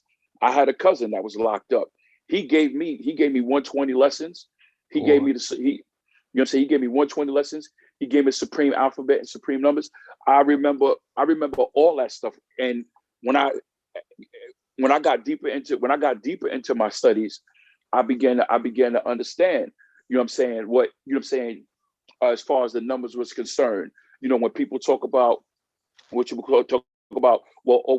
putting God first. Why? Because basically that's supposed to be the point from which all things stem from, and nothing before or after that, because basically it's that which within itself you've expanded all things. From that understanding. So, I'm not here to expound on what it is that I know, but I'm only saying what it is that I've learned. Other people may have learned other things as well. That's why I basically show when we're in these back chats, I usually show the research that I've done and basically the sources that I've used. The white man couldn't understand anything about a divine being or God had he not gotten it from other civilizations. By Interpreter Greca, Christianity couldn't get it without Interpreter Christiana. You know what I'm saying? They couldn't get any of this understanding or syncretize any of it had it not been for previous civilizations or previous humans' understandings. But like I said, when it comes to the 5% nation, I can understand why brothers would refer to themselves as God, because the simple fact of the matter is that they were the ones that was carrying the seeds to the earth and therefore giving birth to wisdom and understanding. Since knowledge was first, well, since you have God also being conceptualized as being mind as well. You had knowledge first, wisdom and understanding. All that stuff, all that is faculties of mind, and that's what basically those lessons was given to those individuals at the time. Those individuals who didn't have no understanding, no nothing. If Christianity didn't resonate with them, if Islam didn't resonate with them, if the whole Hebrew Israelite concept didn't resonate with them, where did they go? They went to the 5% nation. That's where they got knowledge, wisdom, and understanding. And they stood right and exact because they had knowledge of how far the sun was from the earth, and all the different, all those different things that they basically had to practice. And when a man has knowledge, he feels better about himself as an individual. You know what I'm saying? When we understand what our ancestors went through, you know what I'm saying, being separated, not even being separated, just having the African practices, you know what I'm saying, some of them, if not, you know what I'm saying, some of them, if not all, some of them retained some of the African spiritual practices, and they tried to blend it in. They tried to blend it in with the Christian practices as well. What else were they supposed to do at that particular point in time when you got somebody threatening your damn life and got you under duress, telling you that your black skin your black skin defiles you. You got someone telling you for the first time in your life that you a sinner, and you ain't never heard none of this shit before in your culture. Pardon my French. You know what I'm saying? You never heard any of that in your culture. When you come into the shores of America and you got these people telling you, you know what I'm saying, that your Lord and Savior is Christ, or having to teach you a new way of being. And that new way of being is transforming your mind, as you adhere to it from day to day. When somebody waiting, you got them people waiting for somebody to come out the sky to do something for them in their condition. let's drop the link in the chat if you know how. That's what it is right there, though, brother. You The link. You broke it on down real quick, and that's what I like about you, Rod. You come with it. And, If you know how. you said something that I could have put in the words, but I put it in the best way I could so people would understand. But you know what I'm saying? You just brought the degree, you know what I mean? And yeah, I mean, it's nothing wrong. It's nothing wrong with you, because in my understanding that when you see man, like for instance, if I should go on a back chat and I show you something that Philo put out, basically, man in his physical form is a is a what's the word? Is a microcosm of the macrocosm. We know what these words are. You know what I'm saying? Black Line, you know, Sabio, I'm pretty sure you know. So when we're also trying to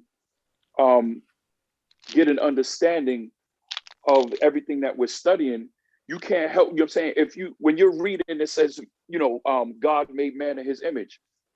Somebody's telling, someone is giving you a narrative. You know what I'm saying? How did early man come to the understanding, come to the understanding of himself and the conditions outside of him? What did he give that a personification, or was that something that through ritual and practice was something that he attained in the depth of his mind and projected that outwardly on a daily? I hate to cut the wisdom, but I heard the voice of the most knowledgeable one I had, and I had to put down the book and jump back on. Hotel, my brother. Hotel, do me a favor, Bianchi, and drop the link. I don't see how this is my first time hosting, so I don't see how you do it. Just copy and paste it. You just copy it. Okay, give me 1 second. So, like when you go to where it say participants, yeah, you hit that arrow going up, and then it'll say invite, and then you just copy that link. Oh, okay. Yeah, it might have made me the host again now that I'm back on, but I'm gonna make you the host before I jump back off. Yeah, you the host, Bianchi. Yeah, I had to say shout out to the most knowledgeable one right quick. Right. But real quick, I'm gonna throw something out here, a little controversial. Me and Sabio was talking about this earlier before everybody jumped on, and this is something I've been talking about on and off with my brother Byron Washington. Now, this is my perspective, and I always say, as y'all know, I put respect on all Africans' names.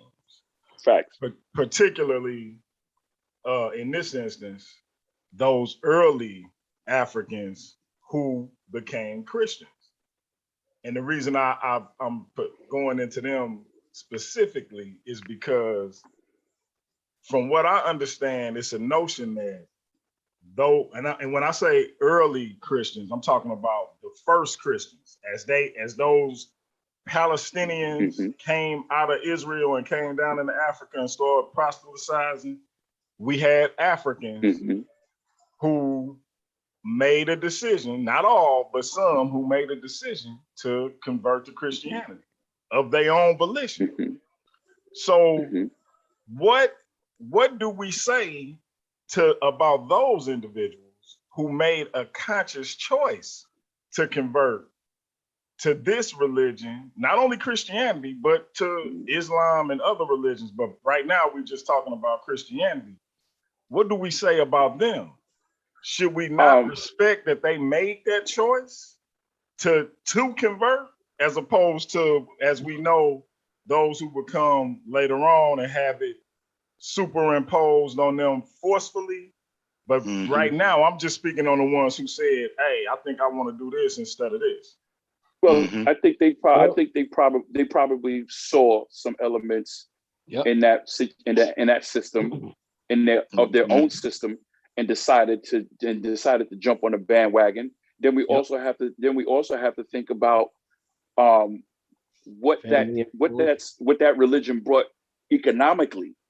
We have to think about that. And don't you notice something when we see our people converting into Christianity? It's one thing that they do that I see in every aspect of this, and that is they mix it in with their own belief systems. They mix it in. Even the Beta Jews in Israel, over in that area right now, that the ones they like to bring up all the time. One of their chief priests over there, he mixes in the organic belief systems they have over there with Judaism. If you look him up, you'll see him doing things with snakes and other things from his own culture, and then mixing in Judaism with that. All right. But here's Yeah, my pushback on because that. one of the things I see is hold on real quick, Savio, because one of the things I see, and this is my firm belief, when it comes to these spiritual traditions that African people adopt, whatever it is, we always make it our own. Like if you look at a voodoo gathering and you see this woman dancing around this fire, right? And the crowd is clapping and stomping. And then you go and you look at a woman in the church catch the Holy Ghost. Tell me what the difference is between what she doing and what the woman doing around in this voodoo gathering. What's the difference? The thing is that even our ancestors here did it, Bianchi. They even when they became Christian, they mixed in African concepts with their Christianity. Yeah, and they brought in African drums. Absolutely. They brought in African artifacts and all this stuff. We know that some of our ancestors even hid that the Orishas and hid those concepts and hid it under the auspices of these quote unquote saints within the Catholic religion, and that's how we came up with Santeria. So we have these different elements, and that's not to say that any of these spiritual concepts are necessarily literally true. What I'm saying is, not to mention the aspect of the point that they used Christianity as a political football. They understood. See, we got to stop thinking our people were stupid. Exactly. They understood that freedom could come if they became Christian. That's or at my least point, Black Line. That's my point. Our people have never been stupid. So for those who chose this for whatever reason they did, I'm talking about chose it, not had it forced on them. We got to put respect on their name, just like we put respect on any other African person name. Now, for those who we know it was forced on them, we know what that was, and we know what went down. But I'm talking about the ones who said, "Hey, I want to do that for whatever reason." They wouldn't stoop. Our people wouldn't stupid. And when we denigrated and limited to they was manipulated or they was forced, when we know that ain't historically true, we make it look like they was dumb. But let me ask you. We got Cube in the building. Hold on, because I've been waiting to say this for a minute. I've been waiting to say this for a minute. Because I understand what Piaki was saying, and we was going, like he said, we was talking about this. And here's my pushback on that. And I asked him the same question. And you have to look at it like this. You really do. When you think about that concept of coming onto the continent of Africa, you have to look at these African people that he said accepted this, willfully. Do you honestly, would you been an African growing up on that continent, and you have to look at it in this mindset before you do that? You really do. Because if you don't, you're basically saying their indigenous practices weren't shit. So what I'm saying is, would you, as an African, growing up with your traditional practices from your tribe, from everyone you have known, see some people come from the outside with some coke shit that you don't understand, and this is a spook? Would you willfully? Yes. This is the question that you have to ask yourself. But again, Savio, you thinking they didn't understand. Hold on. Let me say this though. No, I don't think. Because you thinking they didn't understand it. But look, when you come in there and you talking about resurrection, you talking about an afterlife. Why wouldn't Africans in North Africa understand those concepts? When they dealt with resurrection and the afterlife every day. But hold on. It's actually deeper than that, because number one, we're not talking about North Africans, we're talking about West Africans, and number two, when we're talking about when we talking about the first Christians to come into Africa, we talking about North Africa. No. But he was talking about being forced upon us. He was responding to that point. No, I wasn't. How you gonna say what I was? No, I wasn't. That's. I'm not gonna. No, Q, check it out real quick. So we don't get nothing misconstrued. Listen, Q. what I was saying was the first Africans to convert to Christianity of their own volition. And we know that those were Northeast Africans, right? And Sabio is responding to that, saying that it wouldn't necessarily a conversion as I'm illustrating it would. So let him feel, exactly, and then I want you. I'm gonna respond, and then I want you to go in, Cube, since you just came in. Go ahead, Sabio. That is exactly what I'm saying. What I'm saying is that they had their own indigenous practices and ideas. So this cult coming with these people, and they're talking about some guy that's going to come out the sky and save them, and their ideas isn't about some guy coming out the sky. You know, they have been taught all their life that when they die, they're going back to the dirt. And that's it. There is nothing else. They know about the netters and just all that.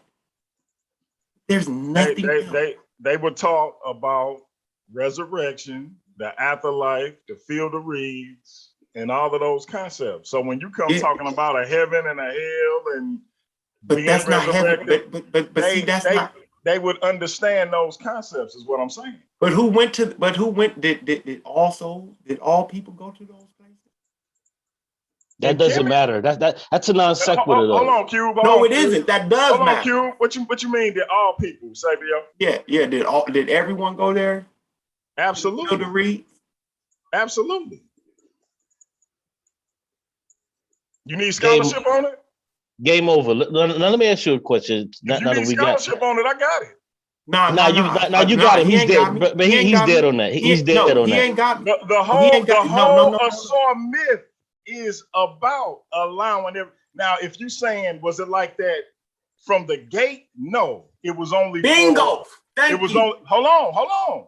It wasn't like that from the gate. But the whole Asar myth is about allowing everybody in. That's why it says after you go through the halls of Ma'at, you become one with Asar. Now, so I'm glad you premised that. Thank you. Thank you, because you didn't have me. It was all about the. Because you didn't have me, bro.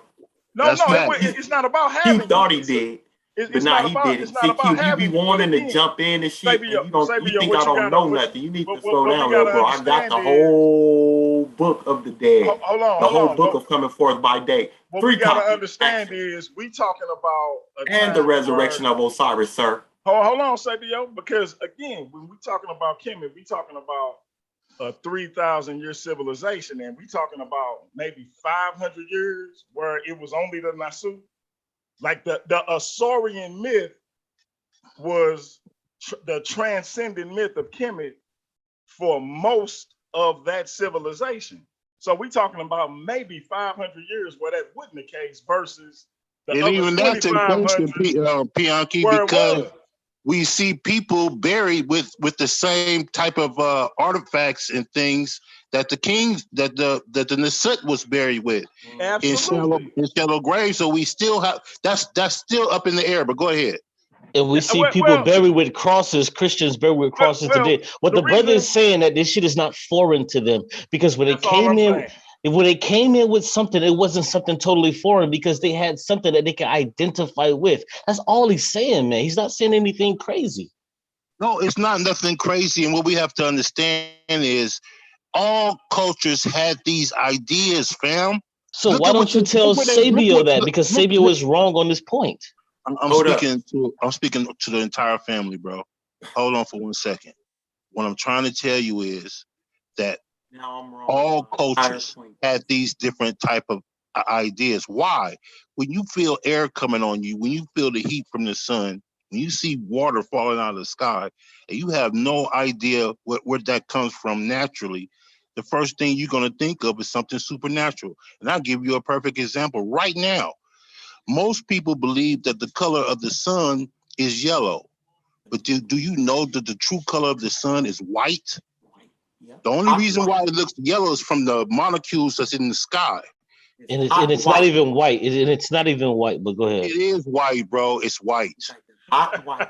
y'all Goodness. be arguing Bro, for the bro, sake of arguing. listen. Hey, check it out. Hold on, hold on, these, hold on, brother. Ain't Let me help right you on out. shit. Real quick, everybody give Cube a chance to build because he just got on.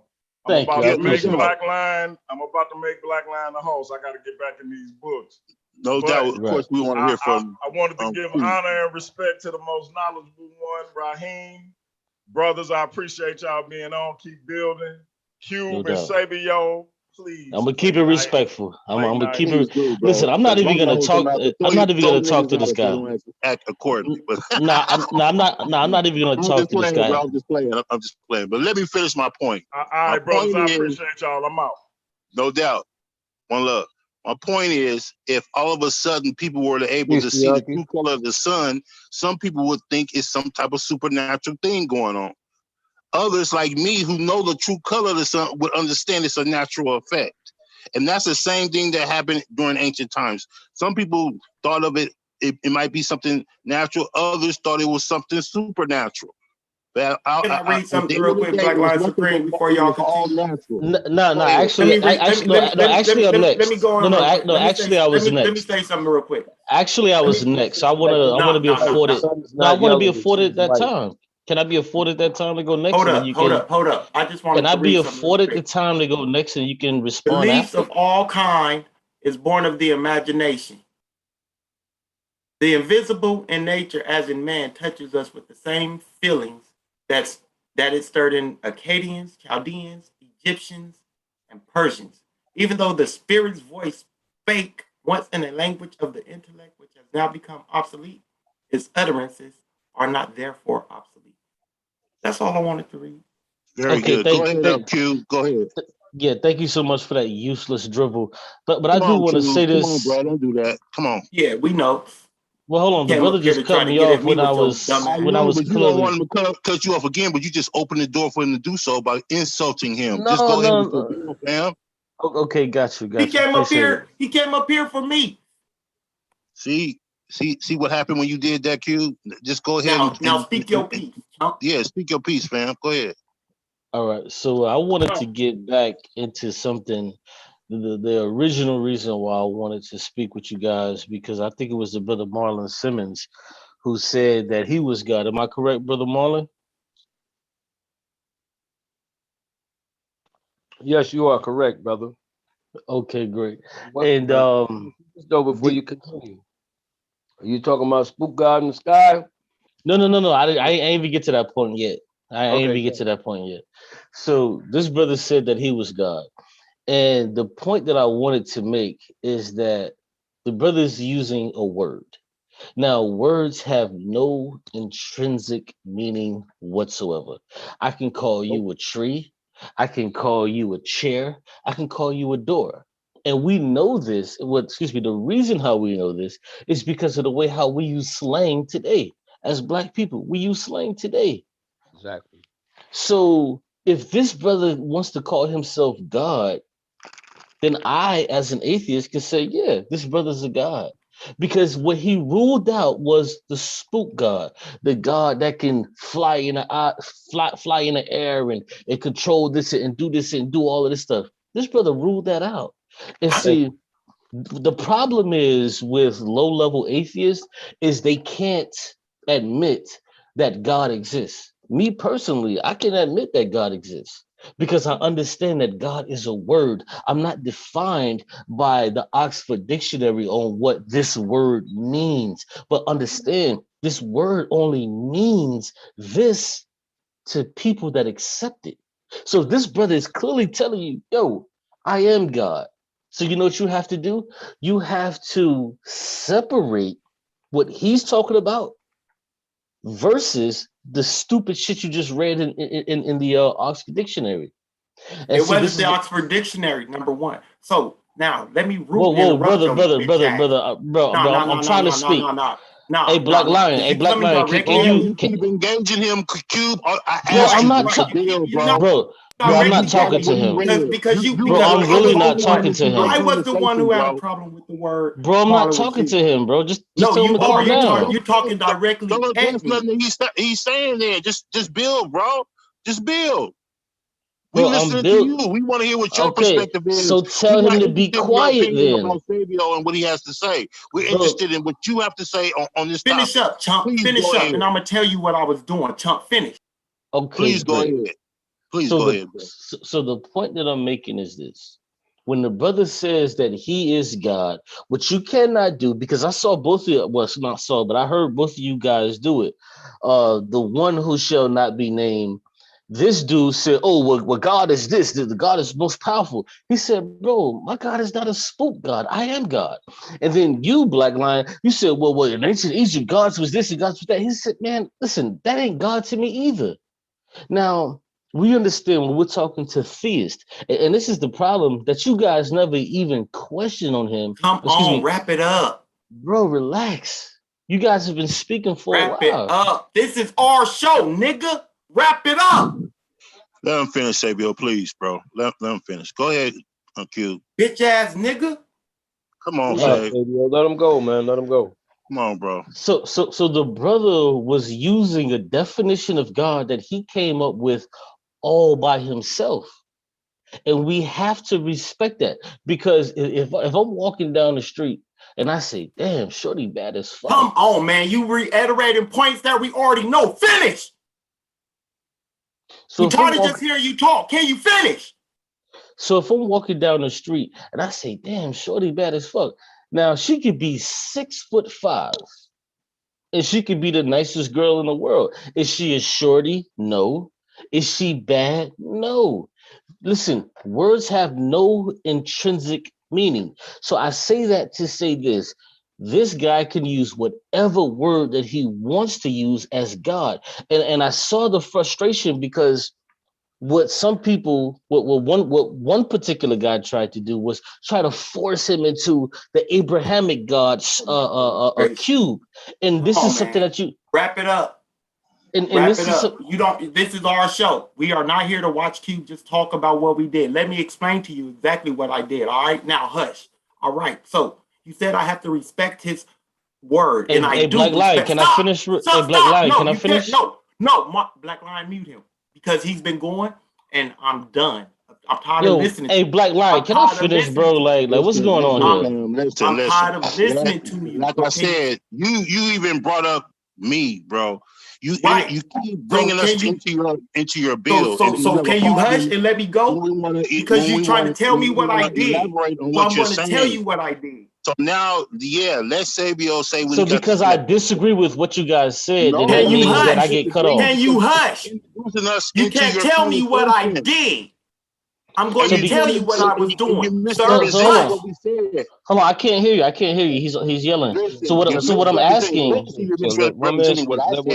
I was agreeing with Marlon. I agree with him. I was showing that symbolic language was used in Kemet the same way he's using it in his definition of the word God. That's what I was doing, Q. So I wasn't disagreeing with him. Brother, that's okay. Sabio, brother, but I'm gonna let Sabio explain himself.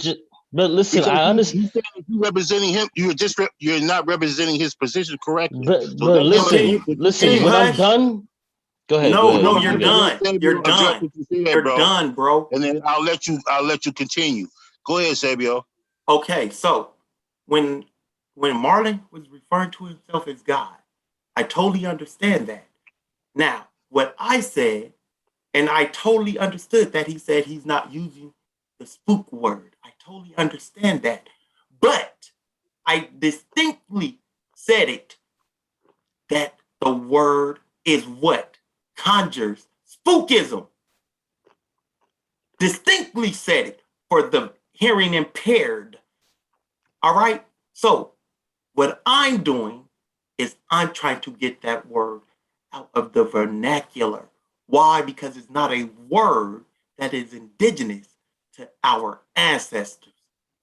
It was put on our ancestors once we came into contact with the people who use that word.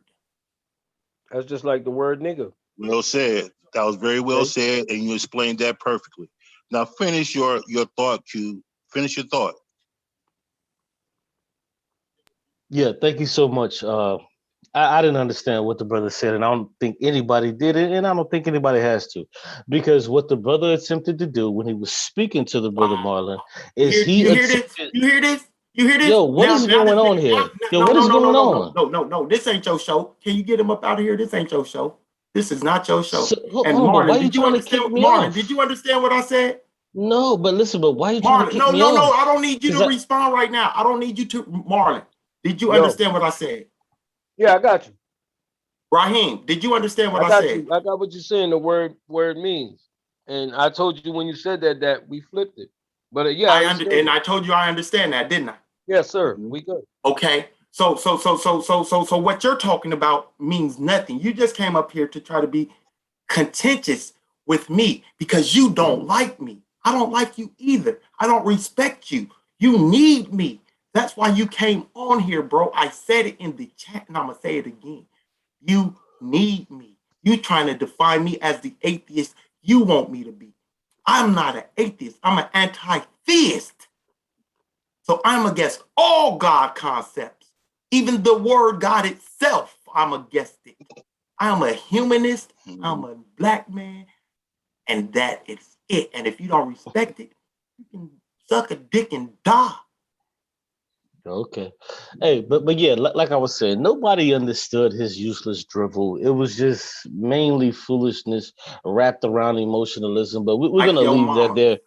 That's not true, brother. bro. Okay, brother. Listen. You can't speak for all of us. Let's get it. Let's get it. This dude just. Hey, Black Lion. You think you're smarter than me? Let's get it. That you're trying to contend with him up here. That's not what this show is about. We're having a discussion. Get him up out of here. He don't need to be Black here. Lion. He don't need to be here. Black Lion. This dude just kick him off the show. Black Lion. You the host. Get him up out of here. Out of this. Get him up out of here. He don't need to be here. And what he said.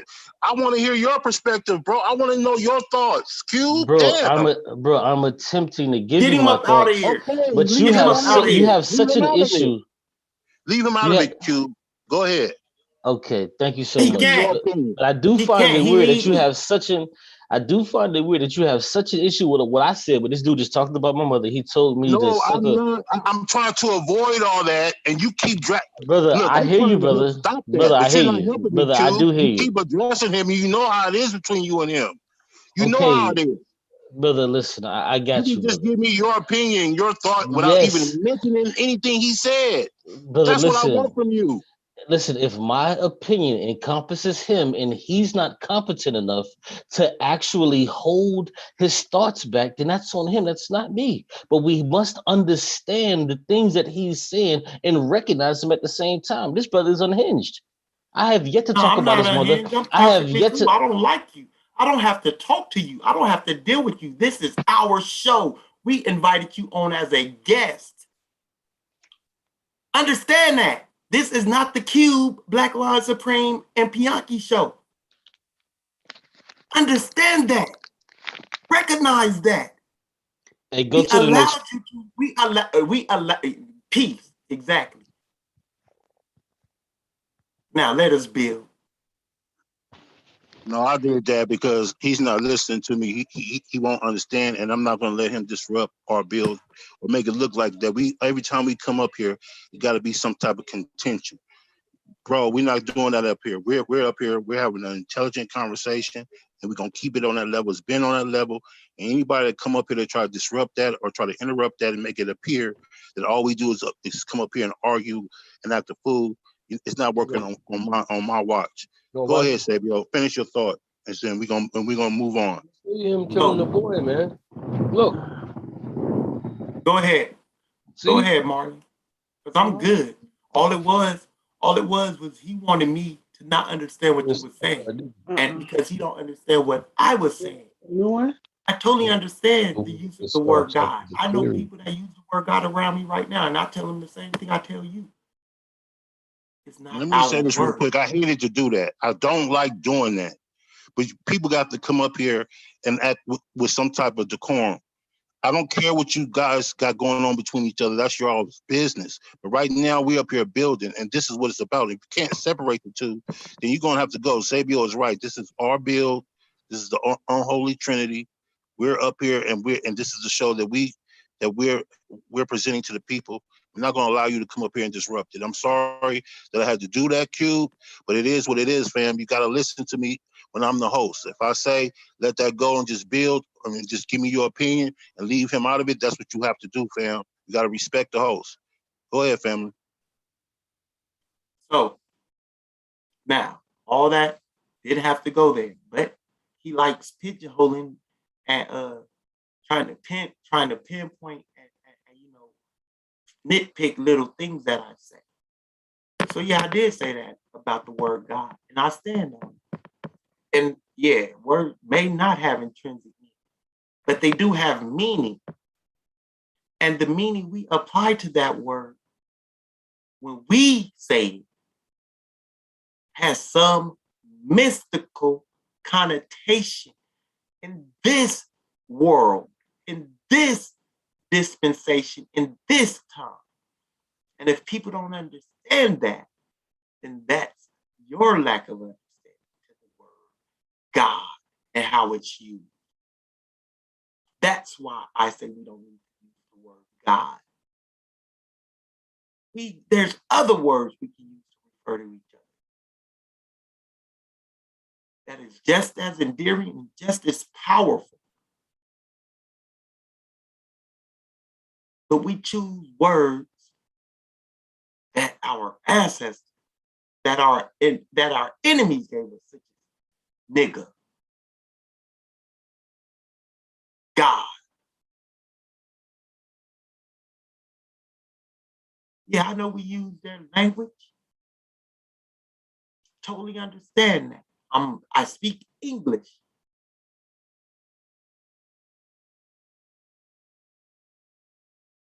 But still, we have the ability to define us and use the descriptions and words our ancestors used if we so choose to. And it wouldn't be going ancient as we like to think of Africa. That's why we don't like using African terms, because we think of Africa as an ancient nation.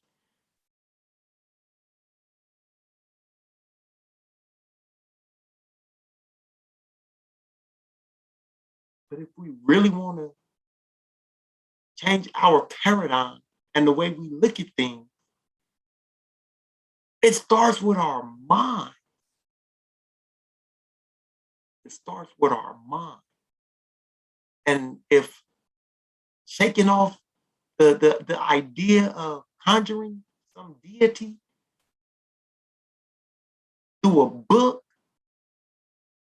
is the way that you have to do it, then do it. Don't keep using the word and let it hinder you. Every word I use is English. And I have to define myself as a God.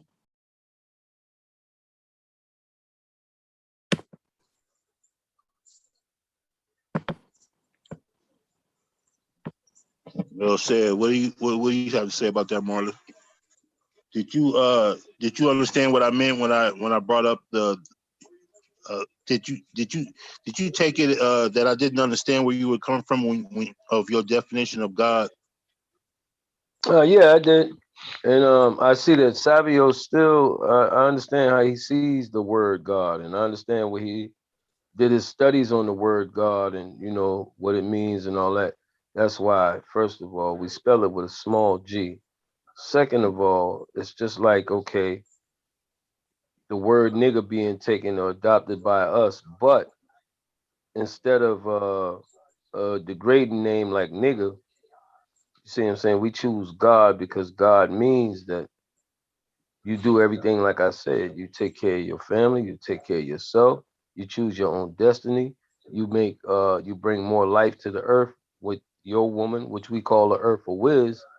So like I said, there's nothing on this with the intelligence that we have, there's nothing on this planet that could really take us out unless we're put in a situation of misfortune and you happen to end up in the lion's den or end up in a shark, you know, shark infested waters, or you know, somebody shoot you by accident.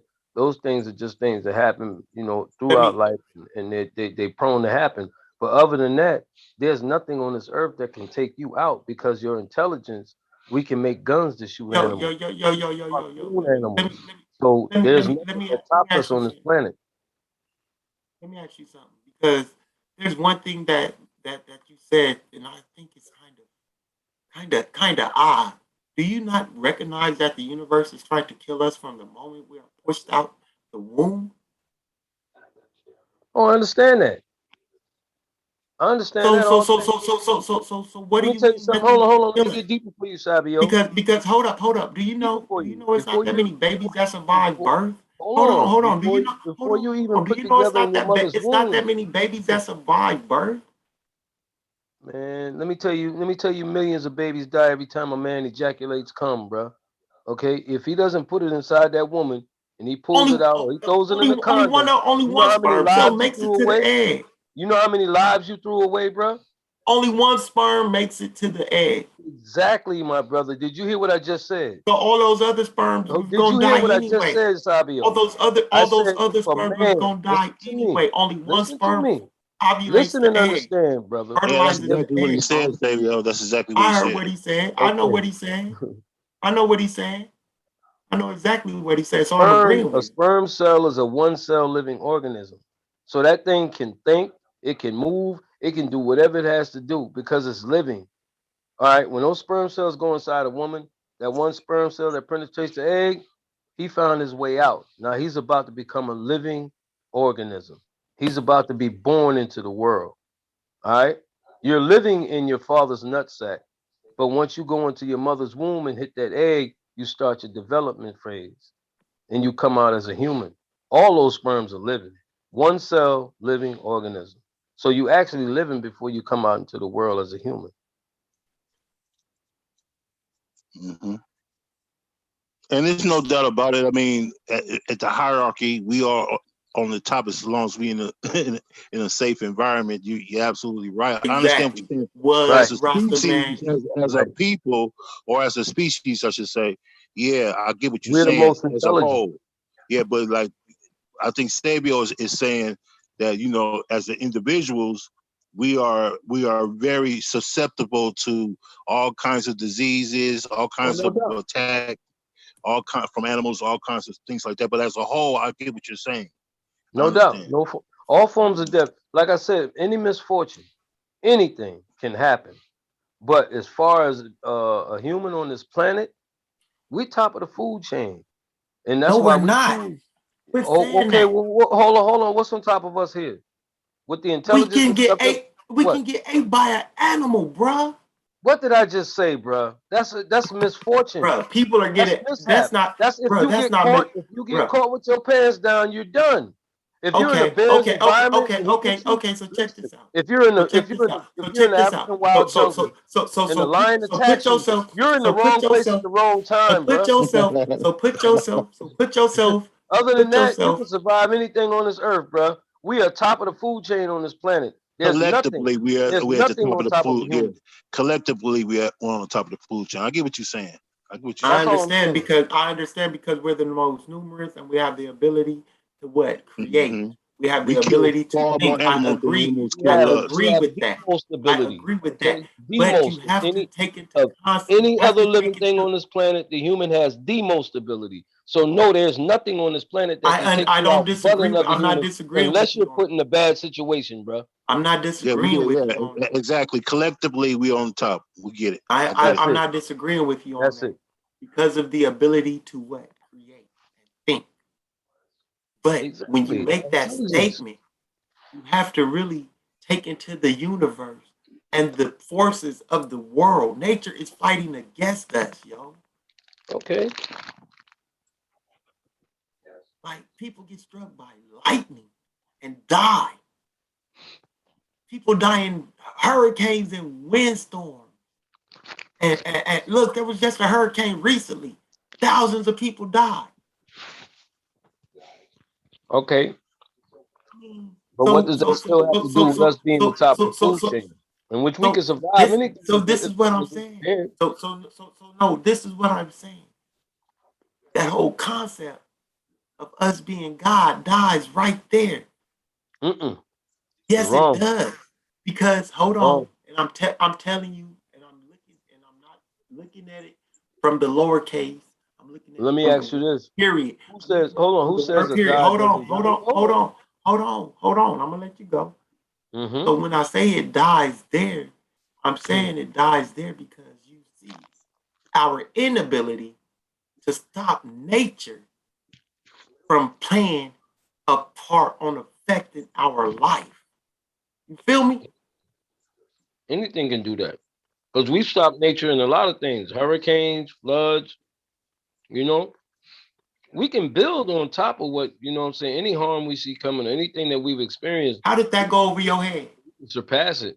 What How I'm did saying that go is, over your head? When have we stopped a hurricane? What hurricane have we ever stopped? I didn't say we stopped any. We stopped flooding from hurricanes. Some buildings we build, what I know. Hurricane winds won't even affect it. What hurricane have we stopped? I didn't say Don't tell me about the flooding. I didn't tell say me we about a stopped hurricane. Okay, tell what tornado have we stopped? What tornado have we stopped? Are you listening? I never said we stopped one. We survived them, is what I'm saying. I never said we stopped anything. Nothing natural we can stop in that form. But see, this is okay, exactly. So since we can't stop anything natural, that's where the idea of and the concept and the word God dies. Because we would have the ability to stop nature from playing a part on our now you're going back. Hold on. life. Now you're going back to the mystery God shit. That's why I said I'm talking about the word period, the lowercase and the capital K. The word period. Yes. Let me say this to you. On top of the food chain, it has its advantages, but it doesn't. It's not the all or be all. Remember, the dinosaurs were on top of the food chain at one time, and they're extinct now. Let's not get literal. Hold on. Let's not get too literal here, guys. Okay. So what I'm saying is, hold on. If I choose to call myself a God, there's absolutely nothing wrong with that. I don't think so either. Nothing. I don't think there's wrong with that. It's actually a better form of saying something to a man because it builds confidence. Exactly. You took the words right out of my mouth. And it's something that the Europeans have done for centuries. And no one criticizes them for it. Why can't we? Why can't we build each other when we see each other? Peace, God. Peace, God. What's going on? Exactly. I do it all the time. When we speak. I agree 100%. The Europeans have done it for centuries, and no one criticizes. Okay, let me ask y'all this question. Does the word king do the same thing? Yes. Oh, okay. So why we can't say confidence builder? Hold on.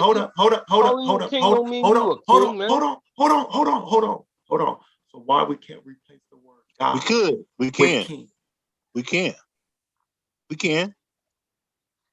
Because it's anything positive. I don't care how you spin it. As long as it's something positive and powerful. I'm with it. But you see the difference. There's no spookiness. Not no. We know the word king means ruler, something royal, something regal, something that runs, something that controls, something that is on top. Just like the word God, something supreme. It has the same connotation as the word God. Okay, the same connotation. Hold on. Everything you just said, isn't a man exactly that to his family? Oh my goodness, what the fuck? The family is God. That is Kemetic teachings. It's not the woman or just the man. It's the entire family. Every netter had a family. Every last one of them. Exactly. And the top and the head. Hold on. And the leader of that family is a man, right? Right. If you want to use that as no, in Kemet it's supreme balance. Both men and women have balance. It's balance. So it's not one over the other. That's why I like the Kemetic science, because it's pretty much along the same lines as 5% teaching, bro. Same thing. Not if the So man it's is the supreme head. balance. Not if the man is the head. Because there's balance in the command. It doesn't matter what the balance. He's still ahead, though. He's still ahead. The head Two heads. is the family, fam. The head is the essence of the family. Right. The man and the woman make decisions together There under you go. my heart. There It you is go. it's not like the Abrahamic faith where one No. is supreme over the other. The No, woman no, is no, very no. We don't do that important. either. The woman has her place, the man has his place. There you And go. they come together and make one. That's Right. how it is. It's nothing, and that is supreme. So I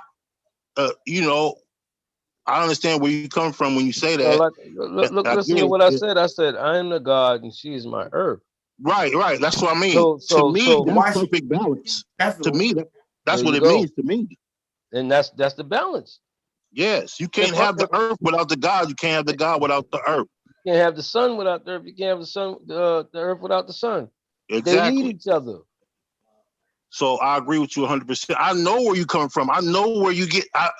One of my good friends, Rob Bourne, bro, he used to throw this on me all the time. Yeah, I used to tease him about Yakub and all that stuff, and he broke it down to me and broke it down how it really is. And you are right on the money on what he teaches. So I get exactly what you're saying. Hey, and we I all agree do the with same thing, man. It ain't nothing that's gonna come to you sideways or it's gonna be taught different. Everything is taught the same because the degrees ain't gonna change because they go along with life, they go along with nature, they go along with human life. It's nothing outside of that in the 5% nation. That's why I can't see me being nothing else, bro. Ain't no lies in it. Every lesson is about earth, you, spirit, mind, body. 120-degree lessons make 360. And it all Erica points back Badu to the sang about it natural. in That's her what I song. noticed about it. It points all back to nature, like an African concept does. Like African There you go. concepts do. Erica Badu even sang about it. With $3.06. Yeah, you may laugh because you didn't do your math. That's 360. And the poor righteous teachers group, that one group, they used to touch on it all the time too in their music. Listen to the name of the group. They're telling you they 5%ers. They poor righteous teachers. That, That's if what you we listen to are. their songs, you can tell. That's what we are. We're poor righteous teachers. We're here to save the 85%, wake them up, help save the world as much as possible. That's what a 5%'er's job is to do, period. Nothing else, man. Just because you see some white folks trying to adopt into it. Hey, on the Dagger Squad, we got a white dude that's calling himself a Rastafarian. So it is what it is. You're right. I understand that. There's a lot of white guys that say they Rastafarian because they were born in Jamaica. They got dreads and they got their hair kind of twisted or whatever, and they swear they're Rasta. And I understand. Just because you were born there by law, by the state law, country law, world law, that makes you a resident of the place. But you're not indigenous to the people. You're a resident. You were born there, but you're not an indigenous Jamaican person. You're not an African. You're none of that. You're white, bro. How can you be that? I know these dudes could never hang around, bro. Man, listen, man, it'd be a problem. Man, please. They've been left here a long time ago. They would have been enough of that canceled. Yakub and that nonsense about because I see that 5%. Well, I understand your young mind because you wouldn't young boy. I'm 43 years old. First of all, Yakub, I'm 43. It's a so don't very, ever call very me young. I am 43. Brother. I am 43. So don't call me young. Oh, okay, I got you. I know a lot of 5%. Not tell you. Okay, then. Tell you, it is nothing but an offshoot of the Abrahamic faith. No, it's not. Yes, it is. If it came from Noble Jew Ali, Christians if it came from Noble Jew Ali and Elijah Muhammad's teachings, and it uses the Bible and the Quran, it's an offshoot of the Abrahamic faith. The Quran tells. Hold up. I don't care what the Quran tells me. I don't care what the Quran tells me. The Quran was put on my. The Quran was put on my people under duress. the Quran is not the book that we coming from. We 5%ers, man. I keep telling you, You come from all of them. You come from we're the not Quran, Muslims, the Bible. You're not Muslims. Muslims. You're Yeah, not we Christians. read all of those books to You're gain all knowledge. of them. All of them wrapped up in one. Knowledge from all of those books. We read Exactly. We read them all. But nobody says we follow them. We gain knowledge. No. I didn't say you follow them. Books. You studied them and y'all is gain very knowledge much from a those possible books. story. All right. It's a very and it's not in it's nowhere in the Quran. It's not a Muslim belief or thing. That's something that came from us.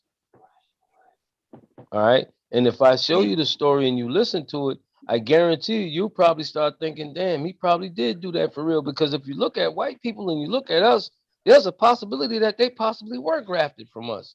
It wasn't no geographical. It wasn't no I've heard the Yakub story too many times. That shit does not work. That shit is not working on me anymore. Hold up, the geographical principle don't work at all either, bro. It don't. Stop. Because I know plenty of black people. I know plenty of black people that have been living in cold weather situations all their life, and they have lost no color. Their hair didn't change. None of that shit.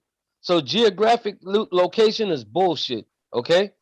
There's no way that black men that takes time, fam. That just doesn't happen overnight. That takes decades of time for that to happen. The Yakub story might sound real to me. It doesn't Maybe make sense. when I was 14, bro. You got I'm with you on a lot of what you're saying, but when you start talking about grafting people, we just want to see the evidence of this. Hold on. We still do that today.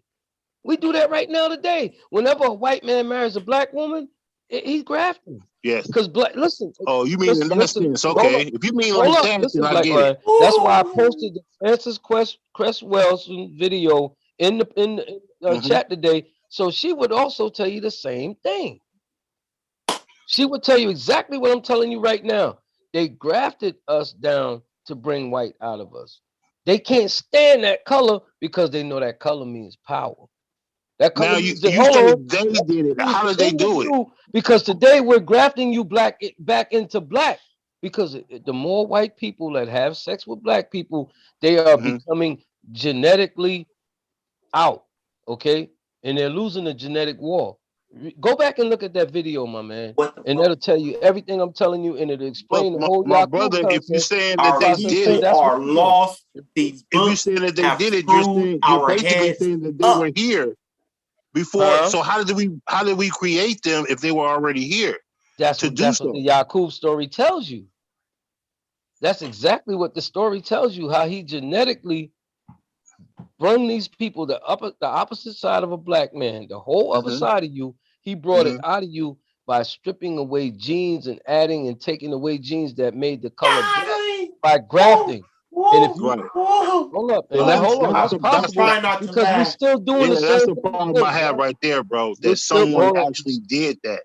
We still doing it today, Black Lion. But it's more like you said, when you say it that way, it's more naturally.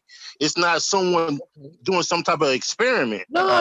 He ain't cut into your body and went in there and found your genes and separated them. No, he did it right. He did it by mating, like we do animals. But like how we did make pit bulls, we make dogs. I'm trying to understand where you're coming from. How did we mate if they wasn't here?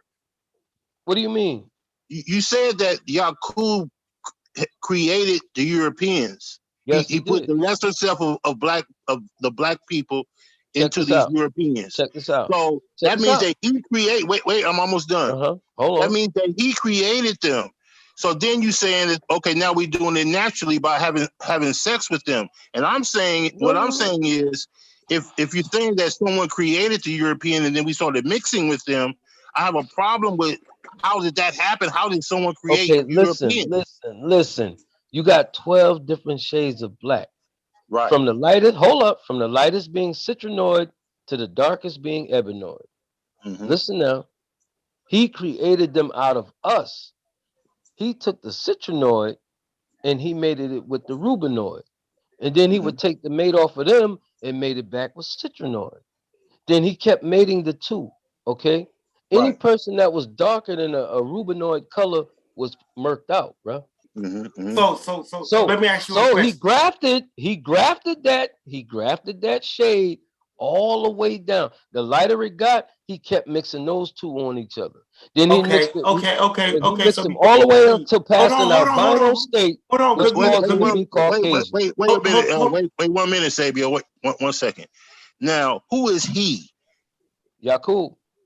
Who is Hold Yakub? on. You want me to post the story so y'all can No, check it out? I just want to know who Yakub is. What is Yakub? Okay. Now, this is how it goes down. These were gods that lived in the center of the earth. Now, nobody on top of the earth has ever seen what the center of the earth holds. Now, from the story, there's a sun in the center of the earth. There's a whole nother nation of gods that live in the center of the earth, which they appear here on earth, mostly in the area of Saudi Arabia, Mecca, in Africa, and they appeared here on earth as humans. Yakub had an oversized head size for, he had a pretty large head. So he would get teased a lot when he would come to the earth. He would pass himself off. Calm down. He would pass himself off as a damn, what did he come here as? Damn, I gotta post a story so y'all can check it out. But either way, hold on. Let me ask him a question real quick. So you telling me or not? Huh? Do you believe the story or are you just telling the story? Now, I'll be honest with you, I believe it was done. Okay. And I believe there was a scientist named Yakub that did it. Okay. So let me ask you this question. Scientist in the so let me ask Go ahead, Sabio. You mean to tell me that early Homo sapiens were that smart, bro? Hell yeah. Let me tell you something, man. They were hold up. They were smarter than we were back then than we think we are now. I'm telling you, bro. These people intelligence far exceeds ours today. We've actually taken a step back. Does to you. Okay. This is what religion does to your brain. That's why I'm not religious. Okay. So you're religious. You may not think you are. Okay. You're very. If you think some big hold on, brother. Hold on. Look at the pyramids. How much technology do we have today to reconstruct those pyramids he was a the way they were constructed back then? Tell me that. What kind of technology we got today to cut the rocks that they put on those pyramids and make them the way they were made back then today? What kind of? We don't know. We don't know how they. I don't know. No. But does that mean that some aliens did it or some type of God? No. That's a God of the gaps. That's a God of the gaps theory that we talk about when Christians try that. It's the same thing. So y'all saying that they were actually dumber back then than we are today? I don't think so. No one's saying that, but we're not saying some supernatural power built the pyramids either. We're not saying no Homo sapiens built them pyramids either. So why are you saying that people back then weren't smarter than we are today? We're saying Homo sapiens. You're saying a Homo sapiens sapien. If you're talking about intelligence, that's one thing. But once you start talking about the sun in the middle of the earth and gods and gods with big heads and stuff like that, then we have to question it. Talking supernatural shit. I understand you. I understand. So let me ask you this. So is Yakub equivalent to Jacob in the Bible? Will Yakub be equivalent to Jacob in the Bible? That's what everybody says. That's what everybody says that here's the story, but no. Is that what the 5%er saying? No. But then again, see, this is your belief, and we're not here to challenge your beliefs. As long as you're not trying like I said, now, we're trying to problem with your belief. Yakub is a story. We're not here to challenge your belief. No, Yakub is a story that most 5% is pretty much. I ain't gonna say they came. I don't know if they came up with it, but it's a lot of history on it. It's a lot. You can Google it. You can do whatever. It's there. But it kind of makes. We stand for primary evidence and facts, things that can be proven and shown. So that's outside of the realm of belief. But we are But we are grafting. We always BLS. Post the link. We do that. And I'll pull that up and show you how we graft. Humans been grafting. We do it with animals, humans. That's how we created some of these pit bulls we got out here. Where do you think the bully came from? Grafting. The bully, the pit bull bully, the big ones, they grafted them until they got what they wanted. The bulldog himself was grafted. They bred them. That's grafting, brother. I used to grafting, breeding, changing. Hold up. I used to same thing. I did it. Stop. I did it for about 4 years. Okay. For about 4 years, from the age of 12 to about the age of 15, 16. And the one thing that we did, hold up, because it wasn't how you actually call it. We knew which dog we wanted to breed. Of course, he did too. He knew what people he wanted to breed. And there were certain tendencies that we looked for in the dog. Okay. We looked for aggressiveness. Hold on, we looked for obedience. I just told you he did that. For control and things like that. Right. And once we found and those characteristics are the ones we bred. But what you have to understand is that most of the puppies that came from those litters had those characteristics. It's up to the owners of the dogs to bring those characteristics out. Okay, but still, I understand all that. And that's the process. If you understand what I'm saying, that same process was used in humans, bro. They didn't look at, I mean, I don't know if he really looked at the behavior of certain ones, but that process was not used in humans. Humans were not grafted, bro. Are you crazy? Come on. Are you? No, you're crazy. Yeah. Think about it, brother. Look at all the. I guarantee. Look at the different races of people we got. You think that just happened to be? Oh, yes. Come on, brother. Happened to be. At its best. It happened to be through science. Google and natural selection. Google Scholar, I'm sorry, Sabio. Google Scholars in the building. What's up, fam? Right. Rasta. Y'all hearing me? Y'all hearing me? With you? Let me mute this. Yeah, I was just listening to the conversation. It went left real quick. I wanted to speak on this. Yakub.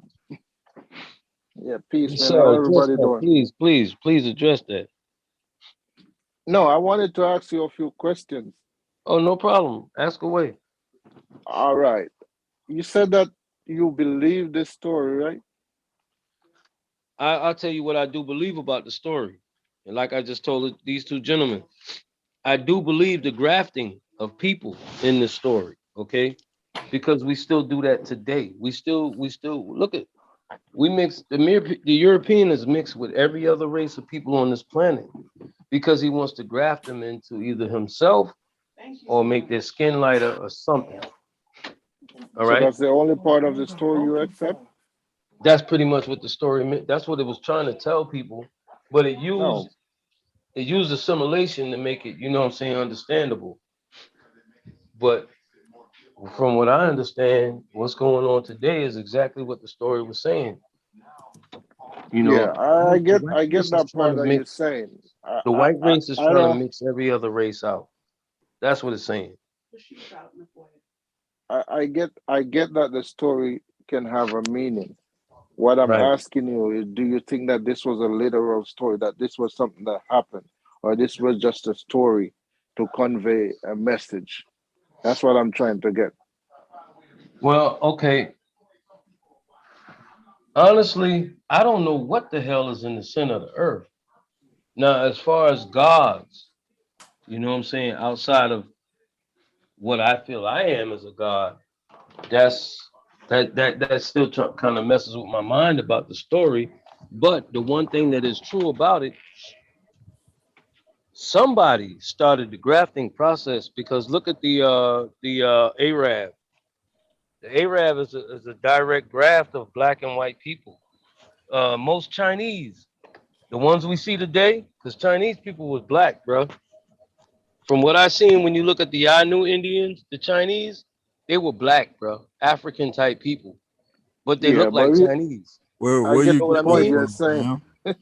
I get the point you're saying, but you're not answering my question directly. Nah, Google. Okay, what do you ask? You ask if I believe the story.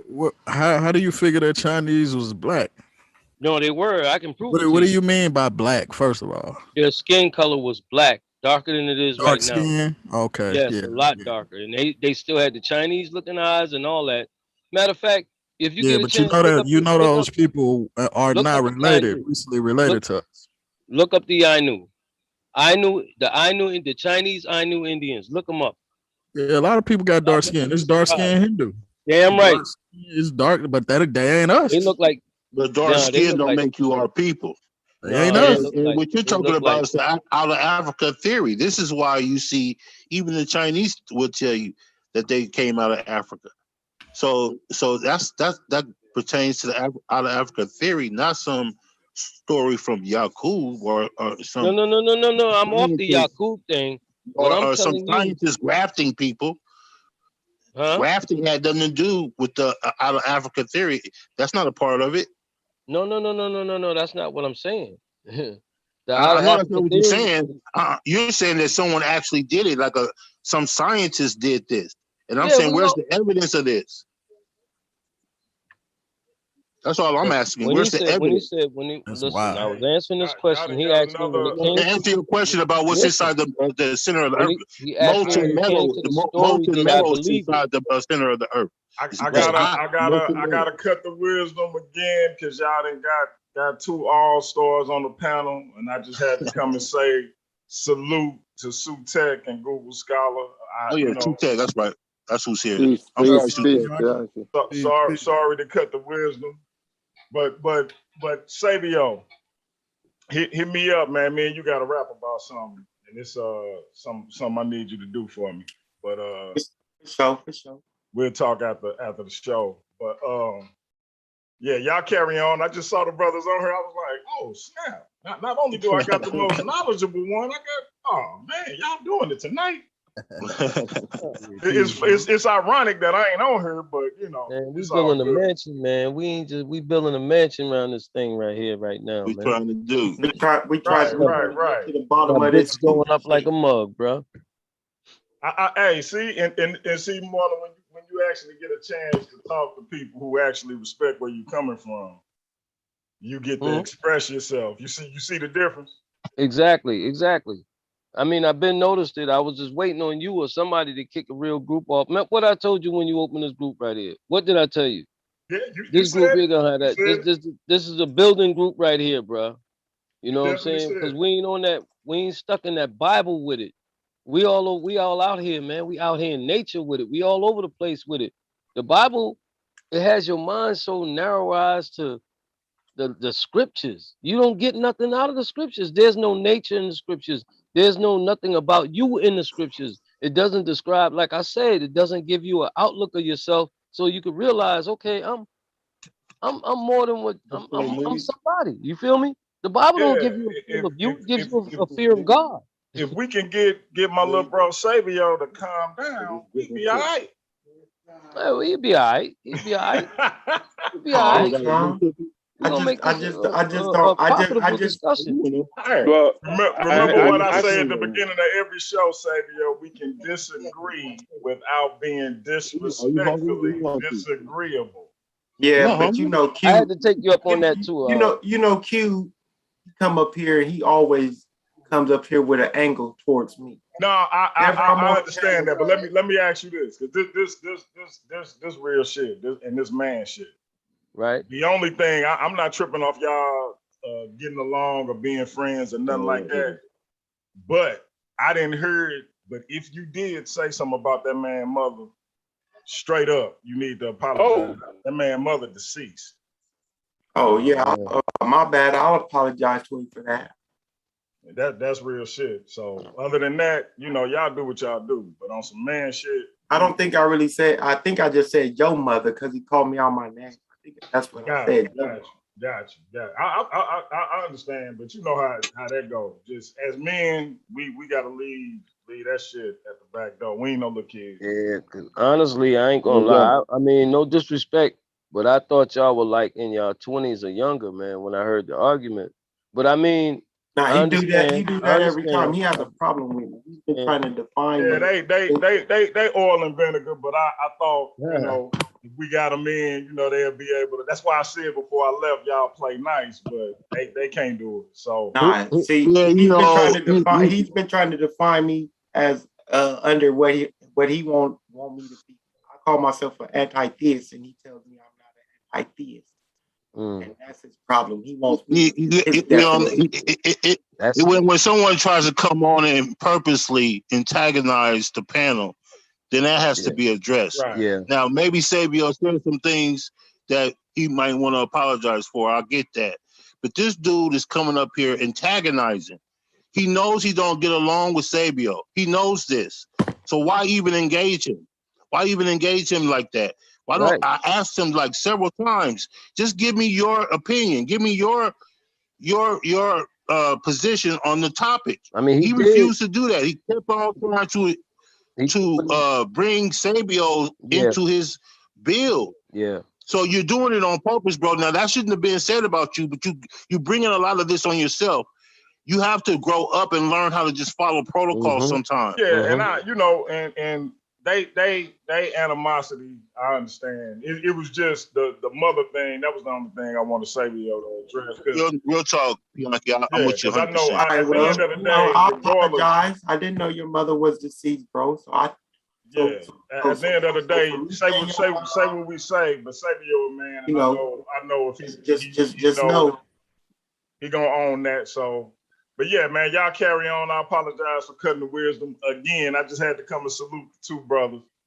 No doubt. Come on in. Anytime you're ready, fam. You already know. All right, do y'all thing. No, you're not finna come up here just to those that's coming in, respect what we doing, fam. That's all we asking you to do. If I'm asking you not to antagonize someone, please don't. If I'm asking you for your opinion, please just give me your opinion without insulting anyone else. Can you please do that? That's what grown people can do, bro. You gotta adjust in different atmospheres that you're in. This is not your platform where you can go on there and talk about somebody like a dog all day and night. You're in someone else's platform, so you have to follow the rules and the protocol that we set here. You have to respect that, and that's what grown folks can do. Go ahead, family. You see, it's sad that he needs me. He needs me. The only way that people really pay him any attention is when he's getting into his back with Sabio. All right. We understand, yo. So, I mean, let's just continue building. We're going to pardon that and go about our business, man. Let's learn something, man. Yeah, let's get back to the build. Definitely. Yeah, let's get back to what we was talking about originally, Christianity. Let's go back into that. Can y'all hear me? Is my mic muted? No, we can hear you. Okay. Is that Raheem? Yeah, it's me. Okay, yeah. We was building about the origins of Christianity and some of the misinformation that's been spewed out to the public about the different aspects of how Christ how his complete making was developed, how the idea of him being supreme and all that was developed with over time, and it just didn't happen overnight.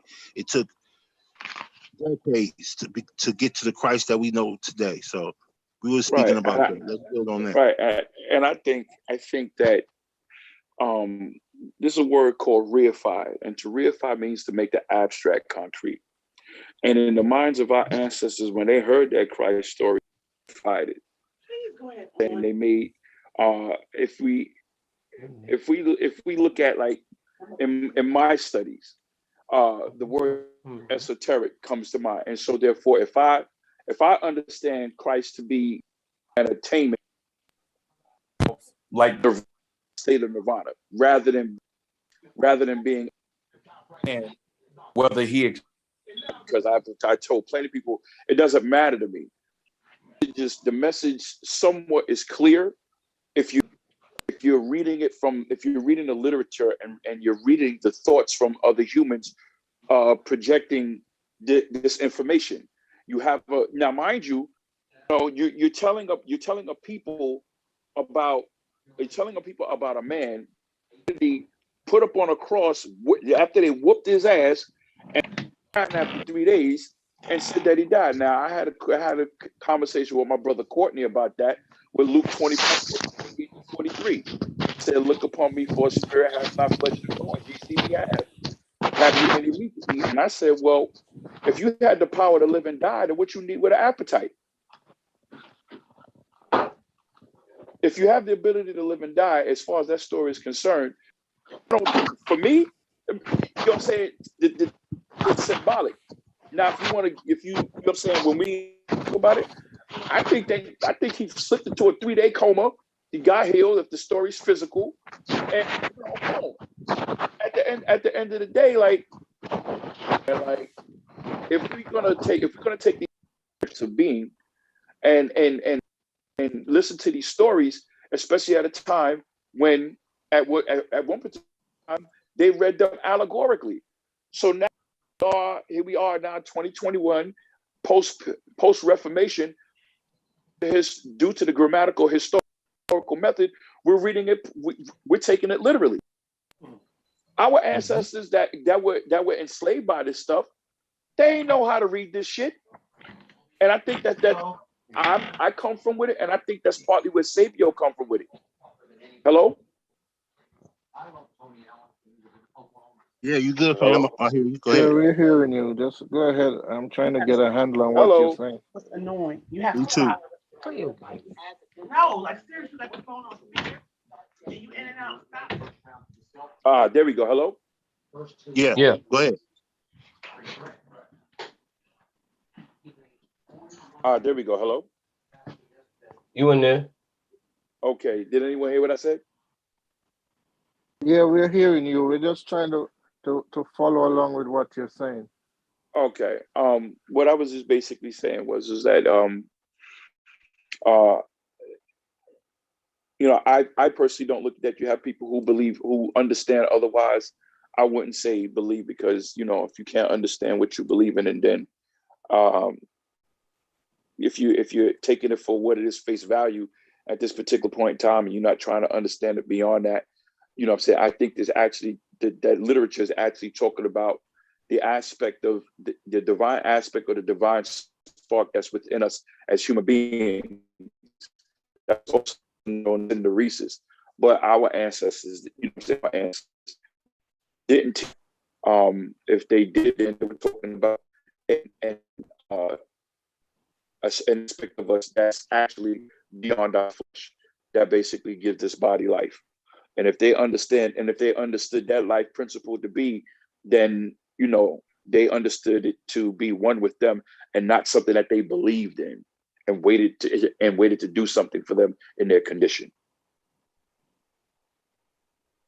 I get what you're saying. I don't necessarily disagree. I don't really like the language that you use. The language you use is the kind of language that I hear certain kind of individuals use to try to bamboozle people, and I don't feel like this language is necessary. When I hear people talk about things like divine self and pineal glands and stuff like that, that language kind of triggered me. I don't really like that language, but I don't disagree with what you're saying. Right, but I mean, I'm just using in the context of, like I said, of what I basically found to basically give it to basically make a valid point. Because anything that I'm saying, you can go back and look at. You can go back and look up, and you will see the concepts attached to them. I'm not on this panel too bad. I'm speaking in context, in the manner of that which I've learned to relay to you guys, and that's all I'm saying. I'm not here to bamboozle anyone. No, I'm not saying that was your intention. I'm just saying, I personally, I don't know if it's a problem for anybody else, but I have a problem with that kind of language, because I know what that kind of language leads to. You know, that's my point.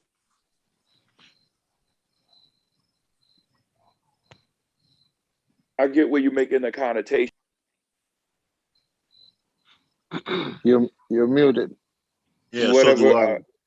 And this is why I don't like to mix people's beliefs in with academia.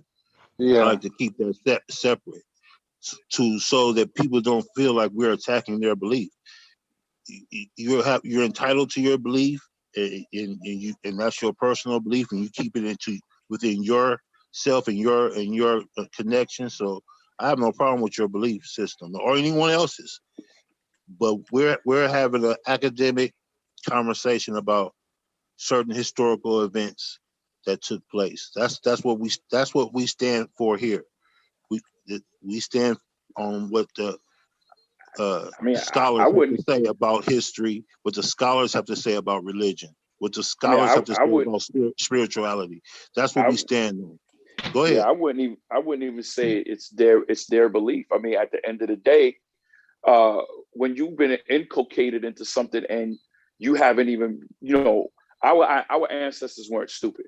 So therefore, at a particular point in time when they accepted this, whether they willfully did it or it was done by the Society for Propagation of the Gospel, or if it was done by any other methods of other means of morality to give them morality.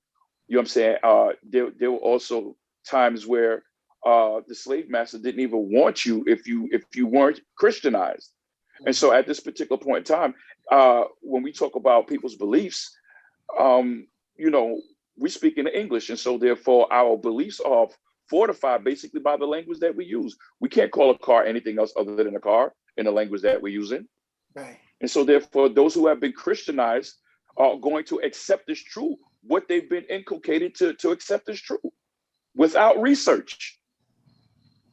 I think at this particular point in time, we're given an opportunity to do things academically in order to crack the spell or even crack the code on this. You know what I'm saying? It's 2021. No one is of the mindset of those, you know what I'm saying, of those before us. You know what I'm saying?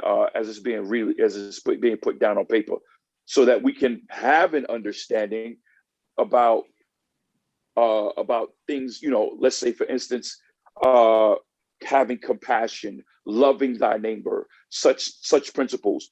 But when you're anchored in this type of literature, you don't want to see anything else. You don't want to go outside of that and see anything else. And basically, that's the point that I was making with religious exclusivism. You know what I'm saying? Where people are just closed off from every other thing else. You know what I'm saying? If you don't believe like I believe, oh, well, what's the next thing? Oh, you going to hell. Or they just stop talking to you. They don't want to have nothing. They want to be disassociated with you. You know what I'm saying? That's also known as a doctrine of separation, where people who are in the church don't deal with people who are of the world. Right. And understood. And I think a lot of people look at the way that I come at it just from, like I say it a lot, angrily. They're not realizing that I'm doing research into every type of religion we can think of. I'm studying Islam. So I'm studying how Islam affected our people. So, and I'm also studying how Judaism and Christianity was allowed to flourish under some kingdoms and things like that. So I'm seeing it from all angles. I'm not just looking at this from the inception of Christianity when it was first formulated to today. I'm looking at it from then till now.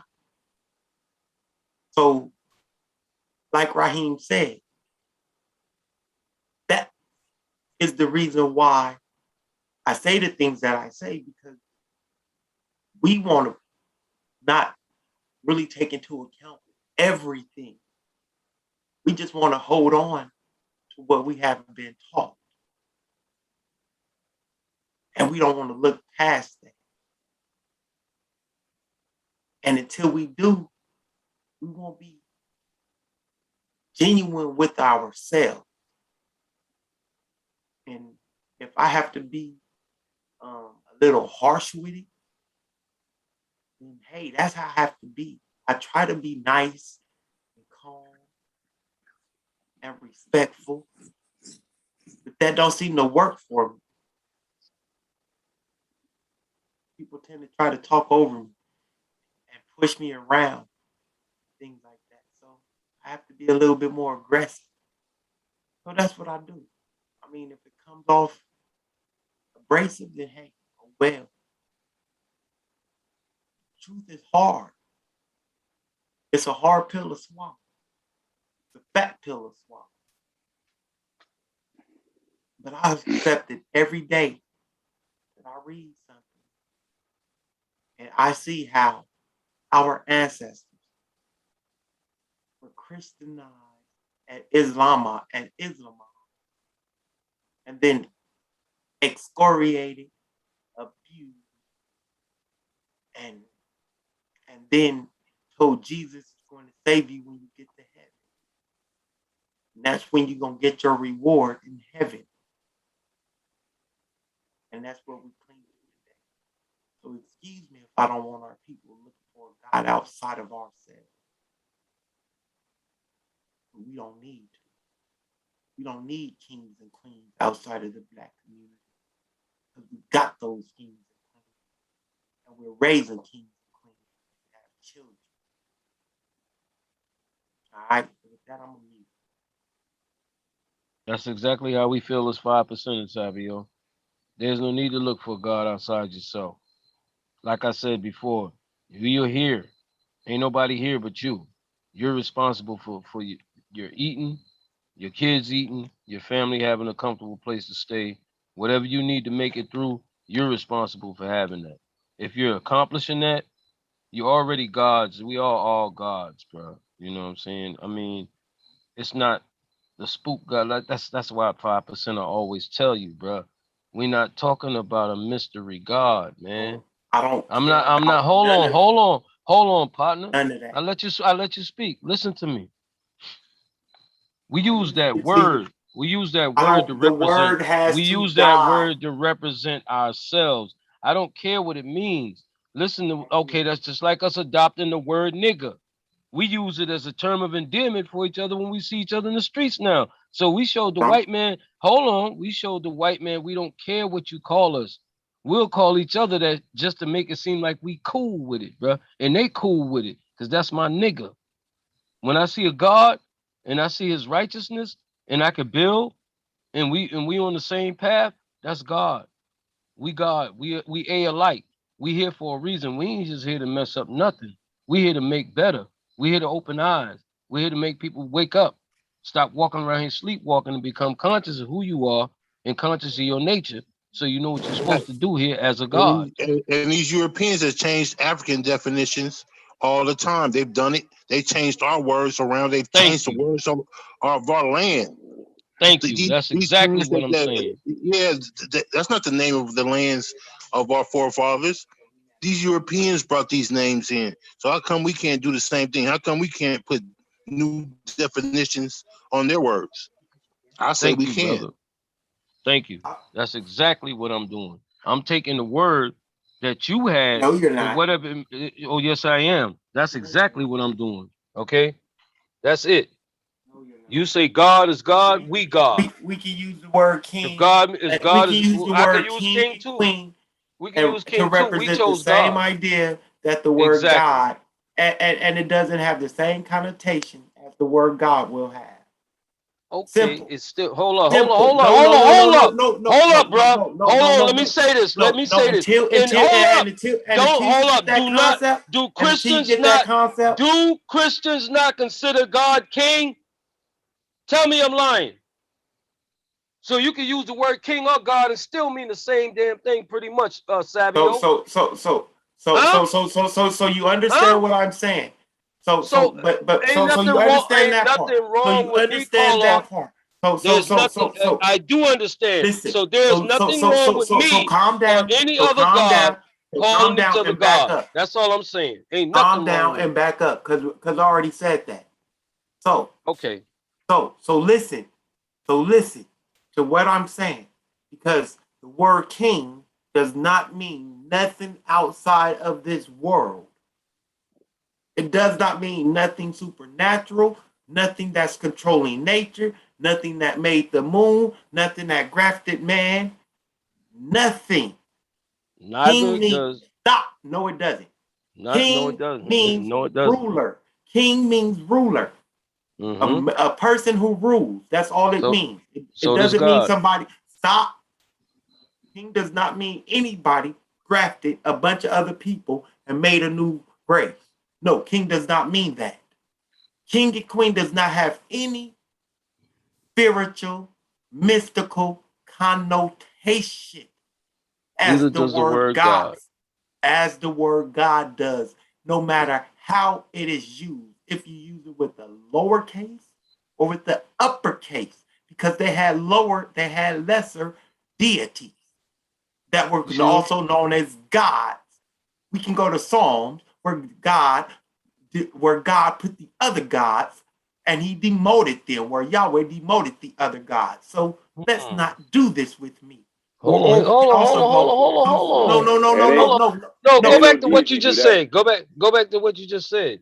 You said God. The most other deities. The priests do that. No deity does that. That in Psalms 26, that was Yahweh. Right. But when they say that a deity demotes other deities, those who sympathize with that deity or exalt that deity over other deities because it's the strongest out of the pantheon, that's what those priesthood did with that pantheon. Exactly. The same way. Okay, right. And you're saying priest. The same way you have El over all the other deities. You know what I'm saying?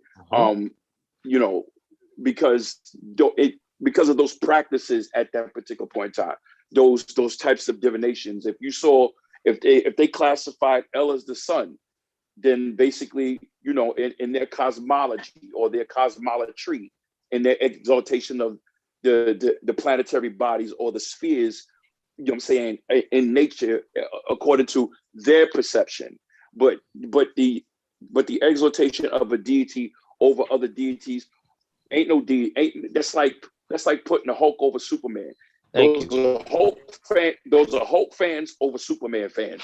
And the only person and the only way that deity will be over that of other deities would have to be by its sympathizers. But go ahead.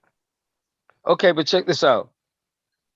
With what you all just said, why not deify yourself as a god? What's wrong with it? Not saying that you're the top-notch thing on this planet. Not saying that everybody else is below you. Just saying that I am. You don't realize what you are, but you are the same as me. And once you realize who you are and you join we become alike. That means we're alike. Am I right, Raheem? That's my alike. That's my alike. Okay, right. He recognized who he is. That's all it's saying, bro. That's why it is a small G. Now, I understand that from the Bible and all these books or historical books that we hear of that speak of a religion, they talk about a God in the sky that's going to do this and do that. But really, literally, they're talking about you. Yeah, they said all kind of stuff he did. He could heal people. Jesus walked on water. He allowed Jonah to be swallowed by a whale and come back out. I mean, all those stories are just metaphors of you yourself and what you can do with that type of mind state. It ain't never happened, bro. Jesus never walked on water, man. No, I'll be damned if they're not.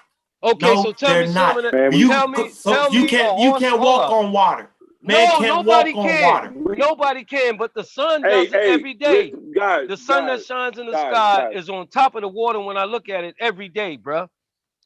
The sun. We walk on water every day because we made up 85% water, but that's just my theory. Go ahead. Okay. But no. What I said is definitely what it is. The sun that shines above. Hold up. The sun, yes, it does. The sun doesn't walk on water. Man, you look at any water, you're going to see the glare of the sun in that water. You're going to see that sun walk across the top of that water. The sun does not walk on water, bro. Hold up. That's just a phrase. That's all. Thank you. That's what I'm saying. That's exactly what I'm saying. You just said the sun literally walks on water, bro. And it does, bro. The sun don't sink below the water. When you look on top of that water, you see the sunlight glaring across the top, bro. It ain't on the bottom. That's the only way I can see the sun walking across water. The Son of God. That's fast, but also a sun is, you could put almost 1 million Earths into a sun, so there's no way a sun could be inside of the Earth. No, exactly. Hold on, the glare of the sun, the glare of the sun is on top of the water. Marlon, do you know that when the sun goes down over here, it's up on the other side of the world? Sir? I understand that, but what that got to do so with the sun is not sinking below the water. What the Earth is rotating. Dog, what does it have with what does it have to do with the glare of the sun? The glare of the sun. Thank you. Sunlight reflecting off the top of the water. It's on top of the water. It ain't on the bottom. It's the reflection because where's the sun at? The sun is in the sky. That's the metaphor. Hold up. That's the metaphor. Listen, exactly. That's the metaphor that I was trying to explain. People say that Jesus. People say that the Son of God, Jesus, walked across water. Okay, I see that every day. When I look into a pond or whatever, and the water's still, I see the glare of the sun on top of that water. Right, and those who created the Bible remixed that and someone literally is walking on the water. The Son of God, S-O-N, instead of S-U-N. There we go. Yeah, I get it. I get what you're saying. I like how you just, but that ain't what you just said when you said the sun went down. I didn't say nothing about the sun went. Hold up. I never said the sun went down, Sabio. I never said that. Yeah, we build it together so we can all understand, fam. Listen, I said the sun. I said the sun doesn't go below the water. The glare of the sun stays right on top, is what I said. I never said that it. I didn't say nothing else about it. I know the earth turns away from it, but when it's shining outside, you can look at any water, a bucket of water, a pond of water, and you're gonna see the sun glare on top of that water. Yeah, and that's exactly where they got that from. That's where they got that. And that's all I was saying. Water stuff from. That's all I was saying. Does light reflect off a mirror? Huh? Does light reflect off a mirror? Does what? Does light reflect off of a mirror? Yeah, I'm pretty sure it does. Okay, then that's basically what the sun is doing when it reflects with the water. Exactly. Yeah, have you ever had one of them? What's those things you it's like a what they call it? Damn. Where you can burn stuff. I used to do one out the kid. That one like a prism you had. I used to set stuff on fire with it. A magnifying glass. Yeah, magnifying glass. Yeah. So hell yeah, reflects off of glass. Yeah, it goes through that. Yeah, light reflecting off a shiny surface is called a glint. Yeah, you can actually it's called a glint. You can actually heat that. You can heat it up if you turn it the right way, and the sun comes through. It might burn you if you stick your hand up under it. So it magnifies the intention. So all this kind of mystify things, we have to stop. That's my whole thing. Oh yeah, most definitely. I think we all on this panel agree 100% with that, Sabio. I think we all agree on that. I hope so.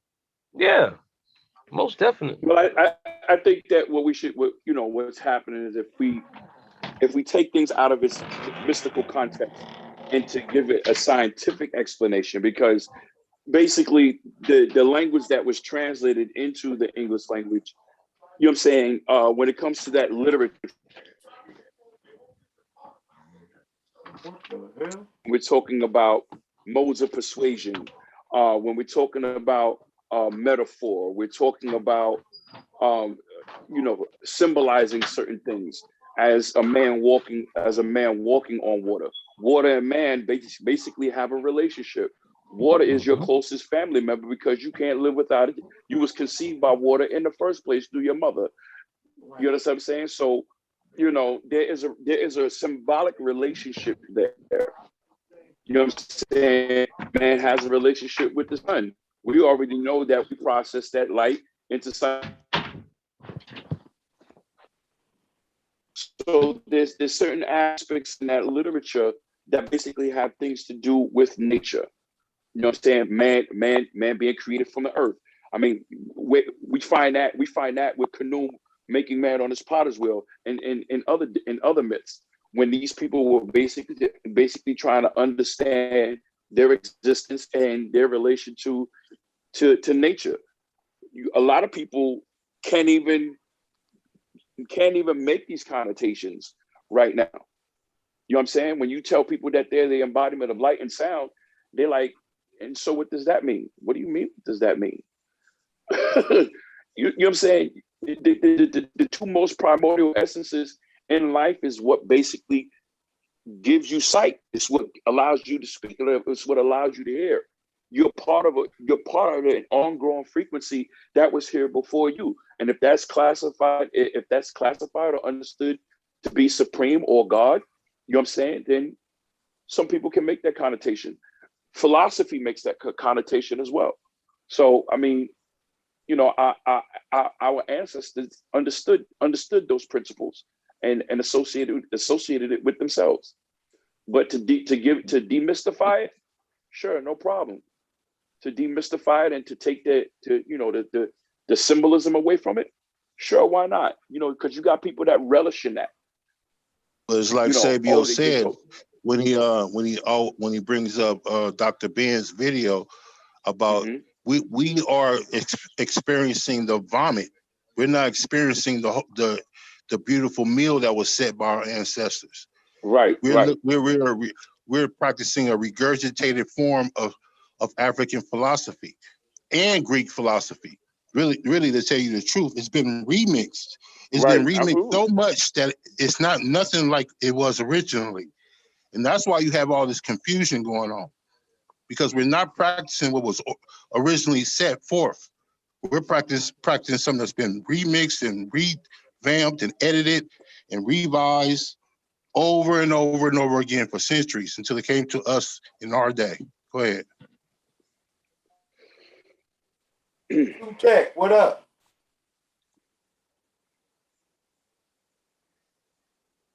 Misinformation police, Sutek, you there?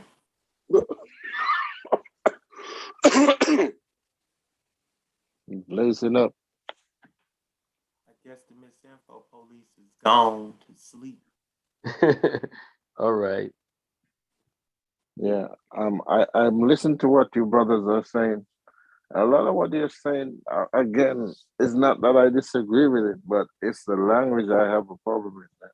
Some of this language is sounding real close to Dr. Phil Valentine, you know, somebody like that, you know. It really is. I don't know. I don't understand why we can't just use clear language to talk about this kind of stuff. Because it's not that the information is wrong, you know, but you know, it leaves some kind of room for somebody that has that kind of intention to charm their way in, you know, somebody like a Ali Muhammad or somebody like that. I get you. Yeah, you're absolutely right. And you know, we're gonna have to come up with some new terms.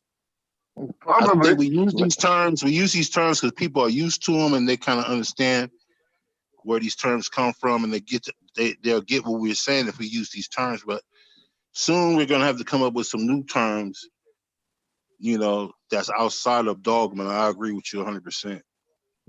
But you know, fam, it's getting late. You know, it's 10 o'clock on my side out here where I'm at. Yeah, I don't want to hold everybody up for too long. We can come back tomorrow and build again. Yeah. I want to let everybody have a last statement though. That everybody close out, and you know, we can come back tomorrow and build again. This was beautiful, bro. Family, I appreciate y'all. I learned a lot tonight. I appreciate y'all putting in your input. And this has been a wonderful build. We had a few hiccups, but it's always good to get with family and have these discussions. So water's good for hiccups. No doubt about it. Yes, sir. Let Google Scholar, why don't you go ahead and make your last remarks, and then we'll move on to Sutek. Thank you for letting me on, man. Thank you for giving me a chance to say what I gotta say. It was good. I enjoyed it. I was enjoying the discussion from earlier. You know, hiccups are gonna be there. You can't. There's never. It's not always gonna go smooth. But as long as we learn from it, it's good. And before I go, I wanted to say that last night the brothers that were, and I wanted to get on because they were, they were doing a madness last night. But um, it's good. I enjoyed it. So thank you. Thanks for coming, fam. Appreciate you. Sutek, go ahead, fam. Yeah, man. I appreciate the bill. We need to continue having these conversations. I wanted to hop on and just because y'all was talking about the grafting situation, the Christianity really ain't my field. That's why I kind of bowed out when y'all started talking about that. But I did enjoy the conversation, and like I said, we need to continue to have these conversations. It was a good bill. With I don't know what happened before I came on, but since I've been on, it's been good. The brothers are having a respectful dialogue, and I appreciate that. Make sure I gotta advertise, man. Make sure y'all go to same tree different branch.com and pick up the works that me and my squad has published. Last thing we put out was Spear Masters Volume 4, and then Sean got his What SARS-CoV-2 Has Taught Me. Make sure y'all pick up those works, and if y'all need any help or any service for publishing any work or logos or shirts or editing or any of that done, man, make sure y'all hit us up at sametreedifferentbranch.com. It's a publishing company. And subscribe to Kofi Pasi TV, man. And I'll be waiting for the next bill, man. I appreciate it. No doubt. Support our brother Sutek and our brother Sean and the rest of the clan over there. We appreciate y'all. Y'all putting in some powerful work, man. Powerful work. So keep it up, and we appreciate you. Marlon, you up next, fam. All right, appreciate that, man. Hey, and just to add on to what the brothers are saying earlier, this has definitely been one of the best bills I've had in all my experience of being on YouTube or any show, because the show was directed in away from all of our beliefs, you know what I'm saying, into one of the biggest hoaxes that's been pulled on us, I think, in the whole history of the world history of man. That's one of the best ones they came with. To take the mind from somebody is the most damaging thing you can do, because the mind controls everything. So if the mind doesn't tell you, if you get slapped in the face, to slap that person back, or somebody pull a gun out of you, draw your gun out and start busting back. If the mind doesn't tell you to do anything and it doesn't work for you, you're useless. So the white man has realized that if we take their minds, they can't. You have a 300-pound man, all muscle. He won't even swing on you because his mind is telling him to back down. When he actually feels like he should punch you, but he's going to deal with that because the powers that be are a little too strong for him. Almost like if that power is a god to you itself. And I understand that, and that's what the white man has achieved over us. He has that power over our minds. Once our minds have been locked into a state of fear of the powers that be, then we're not going to fight back. We're not going to try. We're going to do what we got to do to keep our behinds safe. And that's what our ancestors have been doing for years, because we were shown in the beginning brutality. And then the leader of the slave masters told them, now that we have them in fear, we're going to continue to take their minds from them. And when their generations come, we're going to weaken their minds from the start. And we're just going to keep weakening their minds and allowing them to think that they're doing what they want to do, but they're doing what they got to do, from a child to a grown person. You don't do a thing you want to do. You do what you got to do. So, I mean, I'm going to say this. Like I said, it's been a wonderful bill. And I don't want to get too deep and go into it too much more. I'm going to let y'all go ahead and we're going to rock out of here.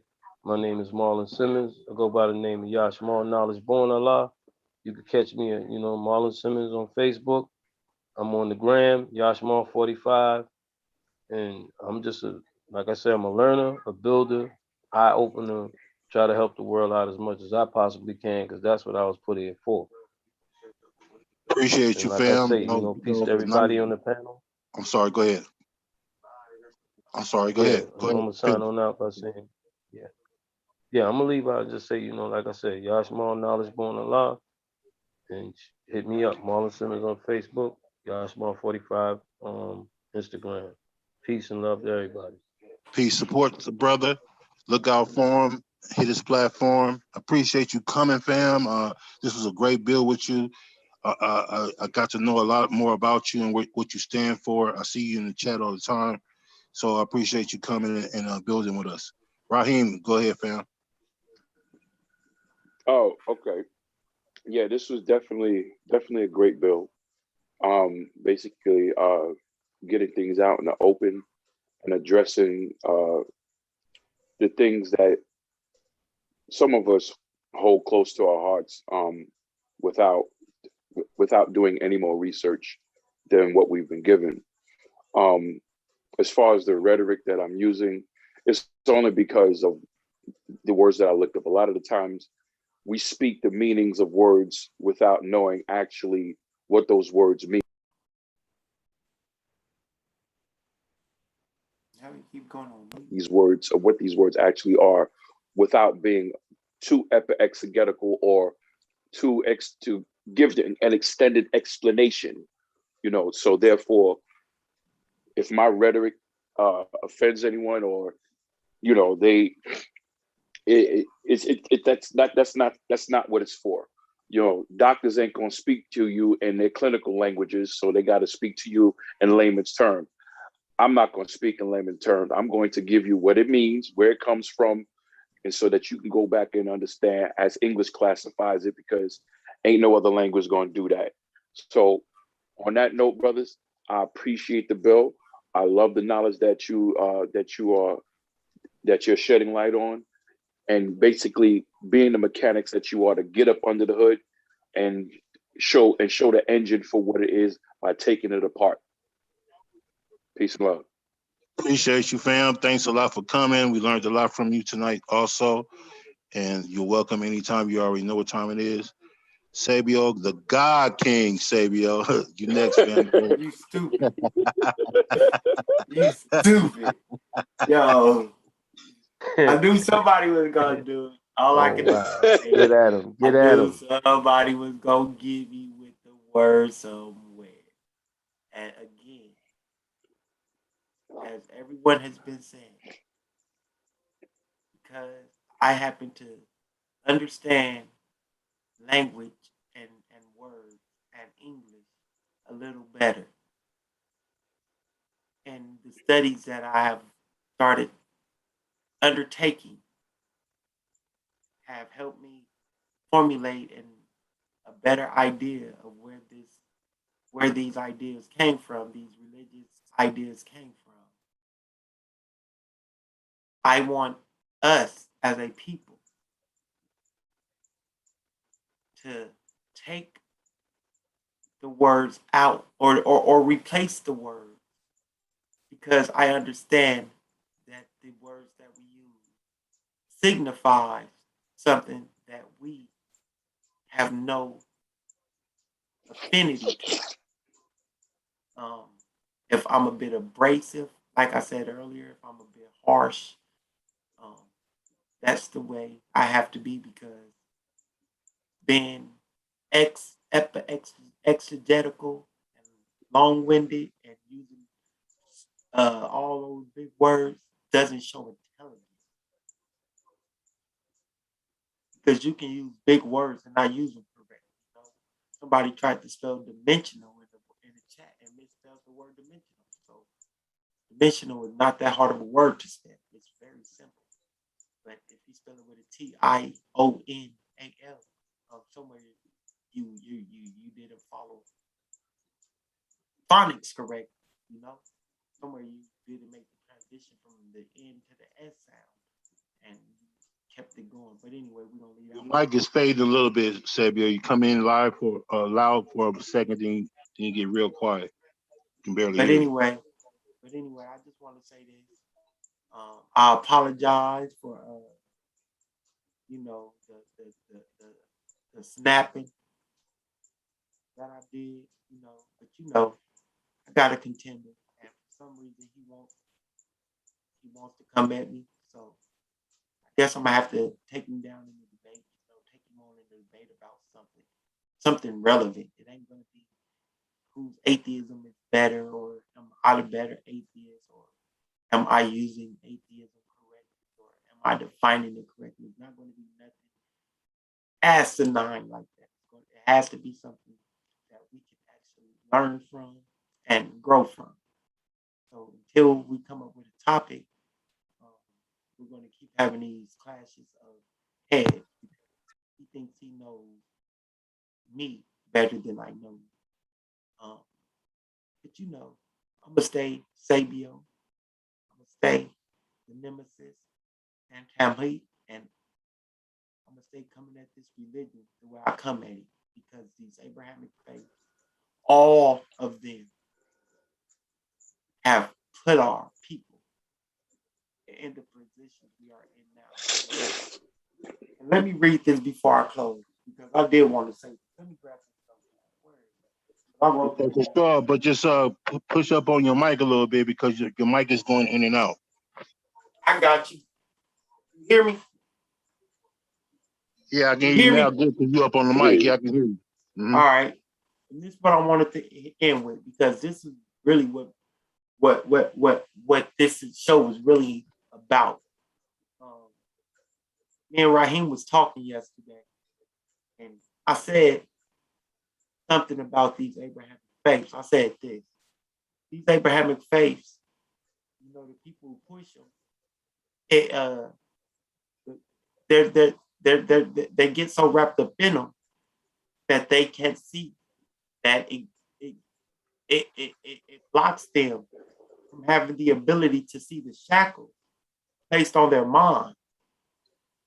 And, you know, through these religious paradigms, and these shackles doesn't allow them to see how they are actually destroying the brotherhood that can be created.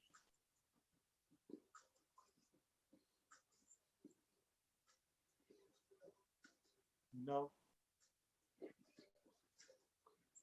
if that makes sense, then the show can end. I'm done. Thanks a lot, fam. Appreciate you. You know, always, fam. You always bringing that truth. So we appreciate it very much. Black Lion Supreme here for the family. Just saying, I just want to say, this was a great build. This was fantastic. I always enjoy when we get together like this and build. So I hope we can do it again. Hopefully tomorrow we can come back, because we really didn't touch on a lot of things that we should have touched on tonight when it comes to Christianity. And so I want to say, you know, we're going to come back again tomorrow or the next day if possible, and we're going to touch on the origins of Christianity, how it was developed, how this Christ figure was developed, and so on and so forth. We're going to talk about what the Jews believed as far as it comes to death and the soul before Christianity came to be. And what heaven meant to the Jews, and how Jews, exactly, and hell and all that kind of stuff. We're going to touch on these things that we didn't touch on tonight. So we promise you that, fam. We're going to come back and do so. Again, I want to thank everybody that came tonight on the panel. Appreciate your perspective. I appreciate you also, Q, even though you had to go. I appreciate you coming by. And so next time, fam, we're going to do this again. And I hope I did a decent enough job hosting the show tonight. No, you did a real good job, bro. You did a good job. I appreciate that, fam. I appreciate the chat that came through. Thanks for listening to us. Thanks for participating and giving your input in the chat. We appreciate that, fam. Don't think we don't. We appreciate y'all input too and what you have to say. And if you want to come on the panel, just hit the link and you can express yourself openly in front of everyone so we can really understand where you're coming from. But thanks again, fam. I'll see y'all later on. Y'all get some good rest and some good sleep, and let's do this again tomorrow if we can. And let's keep on building and keep on growing. Peace to the panel. Out. Peace to the chat. Peace and motivation. Always. Peace, y'all. One love. Peace.